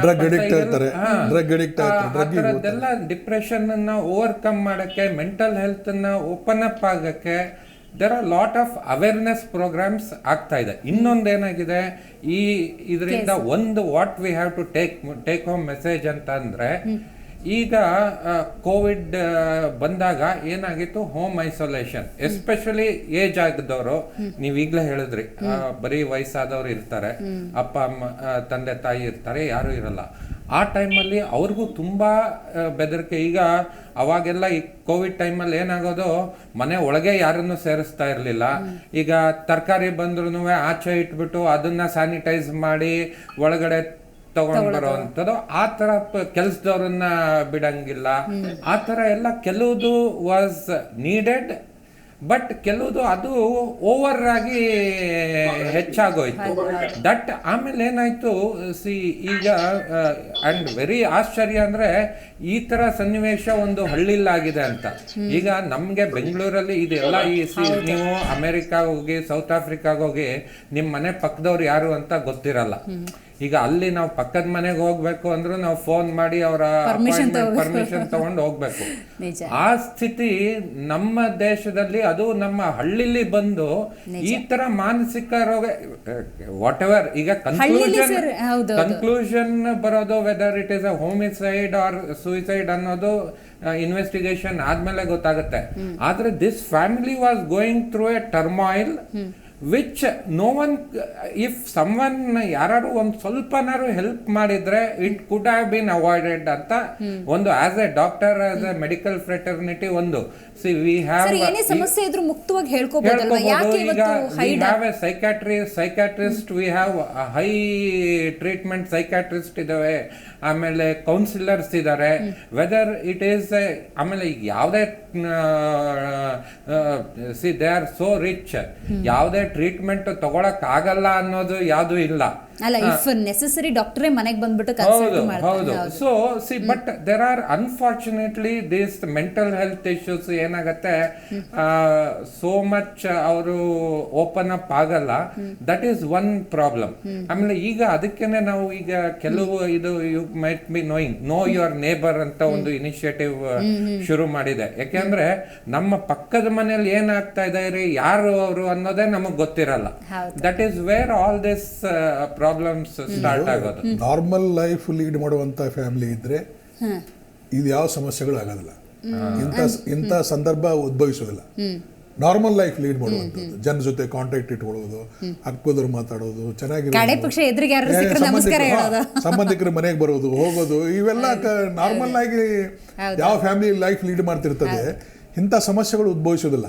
ಇದೆಲ್ಲ ಸೈಕೋ ಫ್ಯಾಮಿಲಿ, ಮೆಂಟಲ್ ಸ್ಟ್ರೆಸ್ ಅದೇ ಆಗಿರುವಂತ. ಸರ್ ಇವತ್ತು ಹೆಂಗಾಗ್ಬಿಟ್ಟಿದೆ ಅಂದ್ರೆ ಎದುರಿಗೆ ಸಿಕ್ದವ್ರಿಗೆ ನಗೋಕ್ಕೂ ನಾವು ಜಿಪುಣತನ ಮಾಡ್ತಾ ಇದೀವಿ. ಅಲ್ಲ, ಬಾಗ್ಲ ತೆಗೆದಿಲ್ಲ ಅವನು, ಹೌದಾ ಹೌದಾ. ನಗೋದು ದೂರ ಉಳಿತು, ಮುಖ ನೋಡೋದು ಇಷ್ಟ ಇಲ್ಲ, ಜನರಿಗೆ ನೋಡೋದು ಇಷ್ಟ ಇಲ್ಲ, ಮಾತಾಡ್ಸೋಕೆ ಇಷ್ಟ ಇಲ್ಲ. ಇದು it is that mentality has started after the Covid ಅನ್ನೋದು ಒಂದು. ವೈ ಸರ್, ವೈ ಈ ಪರ್ಟಿಕ್ಯುಲರ್ಲಿ ಆಫ್ಟರ್ ಕೋವಿಡ್? ಈಗ COVID-19 ಬಂದಾಗ ಎಸ್ಪೆಷಲಿ ಎಲ್ಡರ್ಸ್ಗೆ ಏನಾಯ್ತು, ಹೋಮ್ ಐಸೋಲೇಷನ್, ಮನೆ ಆಚೆ ಹೋಗ್ಬೇಡಿ, ವಯಸ್ಕರಿಗೆ ಇದು ಬೇಗ ಬರೋದು, ಆಮೇಲೆ ಇಮ್ಯುನಿಟಿ ಪವರ್, ಡಯಾಬಿಟಿಸ್ ಇದ್ದವ್ರಿಗೆ ಇದು ಬೇಗ ಬರುತ್ತೆ ಅಂತ ಅಂದಾಗ ಸುಮಾರು ಜನ ವಯಸ್ಕರು ಈ ತರ ಸಿಸ್ಟಮ್ ಮಾಡ್ಕೊಂಡಿದ್ರು. ಅಂದ್ರೆ ಮನೆಯಿಂದ ಆಚೆನೆ ಹೋಗ್ಬಾರ್ದು. ಆಮೇಲೆ ಏನೇ ಈಗ ಅವಾಗ ನ್ಯೂಸ್ ಪೇಪರೇ ನಿಲ್ಲಿಸ್ಬಿಟ್ರು. ಈಗ ಎಲ್ಲಿ ಟಚ್ ಮಾಡಿದ್ರೆ ವೈರಸ್ ಬರುತ್ತೆ. ಆಮೇಲೆ ತರಕಾರಿ ನಿಮ್ ಟಿವಿ ಅವರೇ ಹೆದರ್ಸ್ಬಿಟ್ರು. ಅಲ್ಲ ಸರ್, ಹಂಗಾಗ್ತದೆ, ಹಿಂಗಾಗ್ತದೆ, ಇಷ್ಟು ಅವೇರ್ನೆಸ್ ಕೊಟ್ಟೇನೆ ರೋಡಲ್ಲಿ ಅವೇರ್ನೆಸ್ ಅಲ್ಲ, ಭಯ ಕ್ರಿಯೇಟ್ ಮಾಡಿದ್ರಿ. ಅವೇರ್ನೆಸ್ ಅಲ್ಲ, ಅವೇರ್ನೆಸ್ ಹಾಳಾಗ್ಲಿ. ವರ್ಷಗಟ್ಟಲೆ ಏನು ಅವೇರ್ನೆಸ್ ಇರ್ತದೆ? 3 ವರ್ಷ ಹಂಗಾಯ್ತು, ಹಿಂಗಾಯ್ತು, ಅಲ್ಲಷ್ಟು ಸತ್ತು, ಇಷ್ಟೊತ್ತು. ಈಗ ನೋಡಿ, ಎರಡು ಕೇಸ್ ಆದ್ರೂ ಏನ್ ಭಯ ಜಗತ್ತಿನಲ್ಲಿ? ಏನು ಎಷ್ಟು 1.5 ಲಕ್ಷ ಜನ ಸಾಯ್ತಾರೆ ಆಕ್ಸಿಡೆಂಟ್ ನಲ್ಲಿ. ನಮ್ಮ ದೇಶದಲ್ಲಿ ಆಕ್ಸಿಡೆಂಟ್ ನಲ್ಲಿ 1.5 ಲಕ್ಷ ಜನ ಸಾಯ್ತಾರೆ. ನಮ್ಮ ಬೆಂಗಳೂರಲ್ಲಿನೇ 1,000 ಜನ ಸಾಯ್ತಾರೆ ಹಾವು ಕಚ್ಚಿ 1 ಲಕ್ಷ ಜನ ಸಾಯ್ತಾರೆ ತಿಂಗಳಿಗೆ. ಇದು ಒಂದು ರೋಗ ಬಂತಂದ್ರೆ ಇಷ್ಟೊಂದು ಹವ್ಯಾಕ್ ಮಾಡ್ತಾರೆ, ಇಷ್ಟೊಂದು ಜನರಿಗೆ ಭಯ ಪಡಿಸ್ತಾರೆ. ಇದು it is not A good thing. ಜನರಿಗೆ ಭಯ ಹುಟ್ಟಿಸುವಂತ. ಅಲ್ಲ ಸರ್, ಇಷ್ಟು ತಿಳಿಸ್ಕೊಟ್ರು ರೋಡಲ್ಲಿ ಉಗಿತಾರೆ. ಒಂದು ಸ್ಟ್ರೀಟ್ ಡಿಸಿಪ್ಲಿನ್ ಇಲ್ಲ, ಹ್ಯೂಮನ್ ನೇಚರ್, ಸೀರಿಯಸ್ನೆಸ್ ಇಲ್ಲ. ನಮ್ ಕಲ್ಚರ್ ಹಂಗಿದೆ, ಹೌದು, ನಮ್ ಸಂಸ್ಕರಣ ಹಂಗಿದೆ. ಬದಲಾವಣೆ ಮಾಡ್ಕೊಳಕ್ಕಿಲ್ವಾ ಸರ್? ಕೊರೋನಾ ಬಂದ ಸಾಧ್ಯನೇ ಇಲ್ಲ. ನೋಡಿ, ಒಂದು ಬದಲಾವಣೆ ಆಗಿದೆ, ದುಡ್ಡನೇ ಇಂಪಾರ್ಟೆಂಟ್ ಅಲ್ಲ ಅನ್ನೋದು ಗೊತ್ತಾಗಿದೆ. ಬಹಳಷ್ಟು ದುಡ್ಡು ಇರೋರೆಲ್ಲ ಈಗ ದಾನ ಧರ್ಮ ಏನೇನೋ ಒಳ್ಳೆ ಕಾರ್ಯ ಮಾಡ್ತಾ ಇದ್ದಾರೆ. ಅದೊಂದು ದೇವ್ರು ಒಂದು ದೃಷ್ಟಿಯಿಂದ ಒಳ್ಳೆ ಕಲಿಸ್ಕೊಟ್ಟಿದ್ದಾನೆ. ಏನ್ ಗಳಿಸಿದ್ರು ಏನ್ ಪ್ರಯೋಜನ ಇಲ್ಲ, ನ್ಯಾಯಯುತವಾಗಿ ಗಳಿಸ್ಬೇಕು, ಅನ್ಯಾಯ ಮಾಡಬಾರದು ಅನ್ನೋದು ಅಟ್ ಲೀಸ್ಟ್ ಗೊತ್ತಾಗಿದೆ. ರೈಟ್ ಮಾಲ್ತೇಶ್, ಈಗ ಕನ್ಕ್ಲೂಷನ್ ಟೈಮಲ್ಲಿ ಇದ್ದೀವಿ. ಸದ್ಯ ವಿಚಾರಣೆ ಮತ್ತು ತನಿಖೆ ಅನ್ನೋದು ಯಾವ ಹಂತದಲ್ಲಿದೆ? ಯಾಕೆಂದ್ರೆ ಅಕ್ಕಪಕ್ಕದವರ ರಿಪೋರ್ಟನ್ನ ಕಲೆಕ್ಟ್ ಮಾಡಿರ್ತಾರೆ, ಅಕ್ಕಪಕ್ಕದವರ ಸ್ಟೇಟ್ಮೆಂಟ್, ಅವರ ಸಂಬಂಧಿಕರ ಸ್ಟೇಟ್ಮೆಂಟ್ ಎಲ್ಲಾನು ಕಲೆಕ್ಟ್ ಮಾಡಿರ್ತಾರೆ ಪೊಲೀಸ್ ಇಲಾಖಾ ಸಿಬ್ಬಂದಿ, ಅದರದ್ದು ಸ್ಟೇಟ್ಮೆಂಟ್. ಅಂಡ್ ಇದನ್ನ ಕನ್ಕ್ಲೂಡ್ ಮಾಡ್ಬೋದಾ ಈ ಪ್ರಕರಣವನ್ನ? ಓಕೆ. ಒಂದು ಈಗ ಪ್ರಕರಣ ಒಂದು ಅಂತಿಮ ಹಂತಕ್ಕೆ ಬರುವ ಎಲ್ಲ ಲಕ್ಷಣಗಳು ನಮಗೆ ಕೂಡ ಗೋಚರಿಸ್ತದವೆ. ಯಾಕೆಂದ್ರೆ SP ಅವರು ಹೇಳಿರೋ ಮಾಹಿತಿ ಪ್ರಕಾರ SFL ವರದಿ ಏನಿದೆ, ವರದಿ ನಿನ್ನೆ ನಾವು ಬಂದಾಗ ಇಡೀ SFL ತಂಡ ಬಂದು ಅಲ್ಲಿ ಇಡೀ ಮನೆಯನ್ನು ಶೋಧನೆ ಮಾಡಿದ್ರು. ಅಷ್ಟೆಲ್ಲ ಸರಿ ಹೇಳಿದಾಗ ಪ್ರತಿ ಇಂಚಿಂಚು ಏನ ವಸ್ತುಗಳು ಸಿಗಬಹುದಾ ಎಲ್ಲದೂ ಕೂಡ, ಎಲ್ಲಾ ಬಾಡಿಗಳನ್ನ ಕೂಡ ತನಿಖೆ ಮಾಡೋದಕ್ಕೋಸ್ಕರ ಒಂದು ತೆಗೆದುಕೊಂಡು ದಾವಣಗೆರೆ ಹೋಗಿದ್ದಾರೆ. ಒಂದು ನಮಗೆ ಸಿಕ್ಕಿರೋದು ಏನಪ್ಪಾ ಅಂದ್ರೆ, SFS ವರದಿ ಏನಂತ ಬರುತ್ತೆ, ಆ ವರದಿ ಯಾವ ಉದ್ದೇಶಕ್ಕೆ ಇವರು ಆತ್ಮಹತ್ಯೆ ಮಾಡ್ಕೊಂಡ್ರು ಅಥವಾ ಏನ್ ಮಾಡ್ಕೊಂಡ್ರು ಅನ್ನೋದು ಒಂದು ಅಂಶ. ಇನ್ನೊಂದೇನಪ್ಪಾ ಅಂದ್ರೆ, ಡೆತ್ ನೋಟ್ ಸಿಕ್ಕಿದೆ, ಬಟ್ ಡೆತ್ ನೋಟ್ ಅಂತ ಅದನ್ನ ಪರಿಗಣಿಸಕ ಆಗದಿಲ್ಲ ಅಂತ SP ಅವರ ಮಾಹಿತಿ. ಒಟ್ಟು ಆಮೇಲೆ ಅಲ್ಲಿನ ಬಂಧು ಬಳಗದವರ ಒಂದು ಹೇಳಿಕೆ, ಇವೆಲ್ಲವುಗಳು ತೆಗೆದುಕೊಂಡಾಗ ಒಂದು ಮಾನಸಿಕ ಅಸ್ವಸ್ಥತೆಯಿಂದ, ಸ್ಪಷ್ಟವಾಗಿ ಮಾನಸಿಕ ಅಸ್ವಸ್ಥತೆಯಿಂದ ಅವರು ಸಾವನ್ನಪ್ಪಿದ್ದಾರೆ ಅನ್ನೋದು ಸ್ಪಷ್ಟವಾಗಿ ಗೊತ್ತಾಗುತ್ತೆ. ಒಂದು ಅವ್ರ ಹತ್ರ ಎಷ್ಟೇ ದುಡ್ಡಿದ್ರು ಕೂಡ ಆರ್ಥಿಕವಾಗಿ ಸದೃಢ ಆದ್ರೂ ಕೂಡ ಆರೋಗ್ಯ ಸೂಕ್ತವಾಗಿಲ್ಲ ಅಂತಂದಾಗ, ಆ ದುಡ್ಡನ್ನ ನಾವು ಬಳಸ್ಕೊಳಕ್ಕೆ ನಮ್ಗೆ ಆರೋಗ್ಯ ಇಲ್ಲ ಅಂತಂದಾಗ ಮನಸ್ಸು ತಲ್ಲಣಗೊಳ್ಳುತ್ತೆ. ಈ ತರ ಪ್ರಕರಣಗಳು ಅಂದಾಗ ಒಟ್ಟಾರೆ ಇದು ಸಾಮೂಹಿಕ ಆತ್ಮಹತ್ಯೆ ಅನ್ನೋದು ಮಾತ್ರ ಕೊನೆಯ ಹಂತಕ್ಕೆ ಬರುವಂತ ಅಂಶ.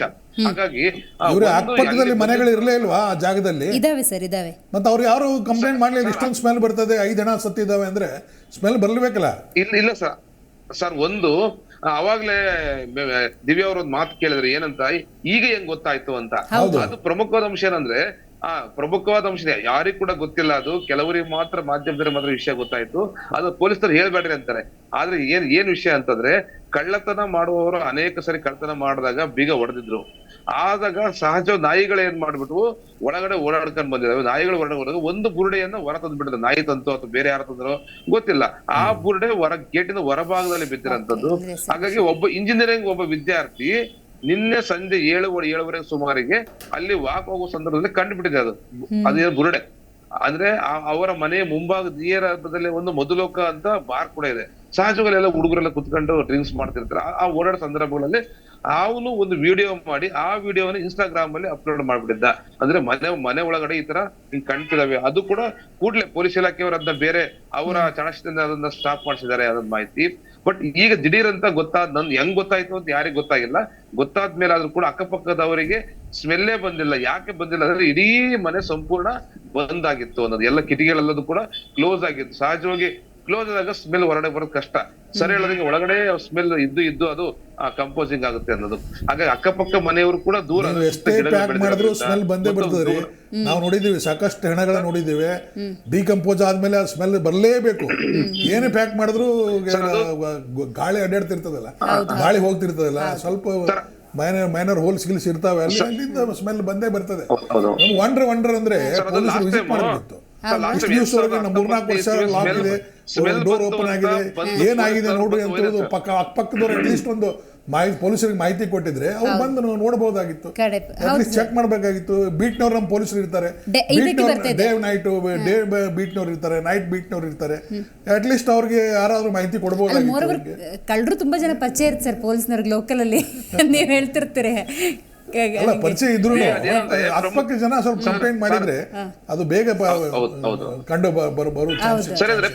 ಈ ಪ್ರಕರಣದಿಂದ ಒಟ್ಟಾರೆ ನಾವೇನ್ ತಿಳ್ಕೊಬಹುದು ಅನ್ಸುತ್ತೆ, ರೈಟ್ ಮಾಲ್ತೇಶ್? ಓಕೆ, ಈ ಪ್ರಕರಣದಿಂದ ನಾವೇನ್ ತಿಳ್ಕೊಬೇಕು? ಇದರ ಅರ್ಥ ಏನಾಗ್ತದೆ, ಈ ಐಸೋಲೇಟೆಡ್ ಫ್ಯಾಮಿಲಿ ಈ ತರ ವ್ಯವಸ್ಥೆ ಆಗ್ತದೆ, ಮಾನಸಿಕವಾಗಿ ಅಸ್ತವ್ಯಸ್ತ ಫ್ಯಾಮಿಲಿ ಟೋಟಲ್. ಅವನಿಗೆ ಅನೇಕ ಸಮಸ್ಯೆಗಳಿದ್ದಾವೆ. ಆ ಸಮಸ್ಯೆಗಳಿಂದ ಹೊರಗೆ ಬರಲಾರ್ದಕ್ಕೆ ಆ ಜಂಜಾಟದಲ್ಲಿ ಜೀವನದಲ್ಲಿ ಜಿಗುಪ್ಸೆ ಹೊಂದಿ ಈ ತರ ಮಾಡ್ಕೊಂಡಿರ್ಬೇಕಂತ ನನಗೆ ಆಸ್ ಎ ಪೊಲೀಸ್ ಆಫೀಸರ್ ನನಗೆ ಅನಿಸ್ತದೆ. ಬಟ್ ಇದು ನಮ್ಮ ಈಗ ಡಾಕ್ಟರ್ ಹೇಳ್ದಂಗೆ ಈ ನೇಬರ್ಸು ಏನು ಇರ್ತಾರೆ ಕಾಂಟ್ಯಾಕ್ಟೇ ಇಲ್ಲ. ಇವನ್ ಹಳ್ಳಿಗಳಲ್ಲಿ ಸುಧಾ ಈಗ ಚಿತ್ರದುರ್ಗ ಅಂದ್ರೆ ಡಿಸ್ಟ್ರಿಕ್ಟ್ ಪ್ಲೇಸ್, ಅದೇನು ಹಳ್ಳಿನೇ ಅಲ್ಲ, ಅಲ್ಲಿನೂ ಸುಧಾ ಕಾಂಟ್ಯಾಕ್ಟ್ ಇಲ್ಲ. ಅಟ್ಲೀಸ್ಟ್ ಒಂದು ಮಾಹಿತಿ ಕೊಡಬಹುದಾಗಿತ್ತಲ್ಲ ಪೊಲೀಸರಿಗೆ, ಇಷ್ಟು ನೋಡ್ರಿ ಇದು ಲಾಕ್ ಆಗಿದೆ, ಯಾರು ಬಿಡ್ತಾ ಇಲ್ಲ, ಒಂಚೂರು ಸ್ಮೆಲ್ ಬರ್ತಾ ಇದೆ, ಏನೋ ಒಂದು ಮಾಡಿದ್ರೆ. ಇದು ಬಹಳ ವಿಚಿತ್ರ ಕೇಸ್ ಇದು. ಹಂಗೆ ನೋಡಿದ್ರೆ ಊರಲ್ಲಿ ಇದ್ಕೊಂಡು ಈ ತರ ಹಾರ್ಟ್ ಆಫ್ ಸಿಟಿ ಇದ್ಕೊಂಡು ಈ ತರ ಆಗಿದೆ. ಏನೋ ಐಸೋಲೇಟೆಡ್ ಊರ್ ಹೊರಗೆ ಒಂಟಿ ಮನೆ, ತೋಟದ ಮನೆ, ಅಲ್ಲಿ ಆದ್ರೆ ನಾವು ನಂಬಬಹುದು. ಊರಲ್ಲಿ ಇದ್ಕೊಂಡು ಈ ತರ ಆಯ್ತು ಅಂದ್ರೆ ನಿಜವಾಗಿಯೂ ವಿಚಿತ್ರ ಇದು. ಇದ್ರ ಅರ್ಥ ಜನರ ಸಂಪರ್ಕ, ಸಾಮ್ಯತೆ ಎಲ್ಲಾನು ಕಟ್ಟಾಗಿದೆ. ರೈಟ್ ಸರ್, ಇವತ್ತಿನ ಕಾರ್ಯಕ್ರಮದಲ್ಲಿ ಭಾಗಿಯಾಗಿ ತನಿಖಾ ಮತ್ತು ನಮ್ಮ ಮಾನಸಿಕ ಭಾವನೆಗಳು ಹೆಂಗಿರಬೇಕು ಅಂತ ತಿಳಿಸ್ಕೊಟ್ರಿ. Thank you so much. ಹಾಗೆಯೇ ಮೆಡಿಕಲ್ ಆ್ಯಂಗಲ್ ಹೆಂಗಿರುತ್ತೆ ಮತ್ತು ಭಾವನೆಗಳು ಮನುಷ್ಯಂಗೆ ಎಷ್ಟು ಮುಖ್ಯ ಅಂತ ತಿಳಿಸ್ಕೊಟ್ರಿ. Thank you so much. ಹಾಗೆಯೇ Maltesh, thank you so much. ಇವತ್ತಿನ ಕಾರ್ಯಕ್ರಮದಲ್ಲಿ ಭಾಗಿಯಾಗಿ ಸುದೀರ್ಘವಾಗಿ ಈ ಪ್ರಕರಣದ ಕುರಿತಂತೆ ಎಳೆಯಾಗಿ ಮಾಹಿತಿಯನ್ನು ತಿಳಿಸ್ಕೊಟ್ಟಿದ್ದೀರಿ. Thank you. ಸೊ ಒಟ್ಟಾರೆ ಇವತ್ತಿನ ಪ್ರಕರಣವನ್ನು ನಾವು ನೋಡ್ತಾ ಹೋಗೋದಾದರೆ ವಿಚಿತ್ರದಲ್ಲಿ ವಿಚಿತ್ರ ಅಂತ ಹೇಳಿದ್ರೆ ತಪ್ಪಾಗೋದಿಲ್ಲ. ಸಾವು ಸಂಭವಿಸಿ 4 ವರ್ಷಗಳಾಗಿದೆ. ಈ ಪ್ರಕರಣದ ಮೂಲಕ ನಾವೇನು ಪಾಠವನ್ನು ಕಲ್ತ್ಕೊಳ್ಬಹುದು ಅಂತ ಹೇಳಿದ್ರೆ, ಮನುಷ್ಯ ಅನ್ನೋನು ಸಂಘಜೀವಿ, ಪ್ರತಿಯೊಬ್ಬರ ಜೊತೆ ಬೆರೆತು ಮನಸ್ಸಿನ ಆಳದಲ್ಲಿರುವಂಥ ನೋವುಗಳನ್ನು 4 ಜೊತೆ ಹಂಚಿಕೊಂಡು ಇರುವಂಥ ನೋವನ್ನು ಬದಿಗಿಟ್ಟರೆ ಖಂಡಿತವಾಗ್ಲೂ ಒಂದೊಳ್ಳೆ ಜೀವನವನ್ನು ನಡೆಸ್ಬೋದು. ಈ ಪ್ರಕರಣದಲ್ಲಿರುವಂಥ ಅಷ್ಟೂ ಜನ ವೆಲ್ ಸೆಟಲ್ಡ್, ಆಸ್ತಿವಂತರು, ಬೇಕಾದನ್ನು ಬೇಕಾದ ಕಡೆ ತರಿಸ್ಕೊಳ್ಳುವಂಥ ವ್ಯವಸ್ಥೆ ಇದ್ರೂ ಕೂಡ ಬದುಕನ್ನು ಒಳ್ಳೆ ರೀತಿಯಲ್ಲಿ ನಡೆಸೋದಕ್ಕಾಗಲಿಲ್ಲ ಅಂತ ಹೇಳಿದ್ರೆ, ಕೋವಿಡ್ ಸಂದರ್ಭದಲ್ಲೂ ಕೂಡ ನಾವೆಲ್ಲರನ್ನ ನಮ್ಮ ಕಣ್ಣೆದುರುಗಡೆ ಕಳ್ಕೊಳ್ತಾ ಇರ್ತೀವಿ. ಅಂಥದ್ರಲ್ಲಿ ಒಂದೊಳ್ಳೆ ಜೀವನ ನಡೆಸಬೇಕು ಅಂತ ಹೇಳಿದ್ರೆ ಮಾರ್ಗಗಳು, ಸಂಸ್ಕಾರಗಳು, ಆಸೆ ಆಶೋತ್ತರಗಳು, ಗುರಿಗಳು ಅನ್ನೋದು ಬಹಳ ಮುಖ್ಯ. ಆ ನಿಟ್ಟಿನಲ್ಲಿ ಕುಟುಂಬ ಅದರಲ್ಲಿ ವಿಫಲ ಆಗಿದೆ. ಇಂಥದ್ದೆಲ್ಲೂ ಕೂಡ ನಡಿಬಾರ್ದು ಅಂತ ಹೇಳ್ತಾ ಇವತ್ತಿನ ಕಾರ್ಯಕ್ರಮವನ್ನು ಮುಗಿಸೋಣ. ನೋಡ್ತಾ ಇರಿ ಜಿ ಕನ್ನಡ ನ್ಯೂಸ್, ಸತ್ಯವೇ ಸುದ್ದಿಯ ಜೀವಾಳ.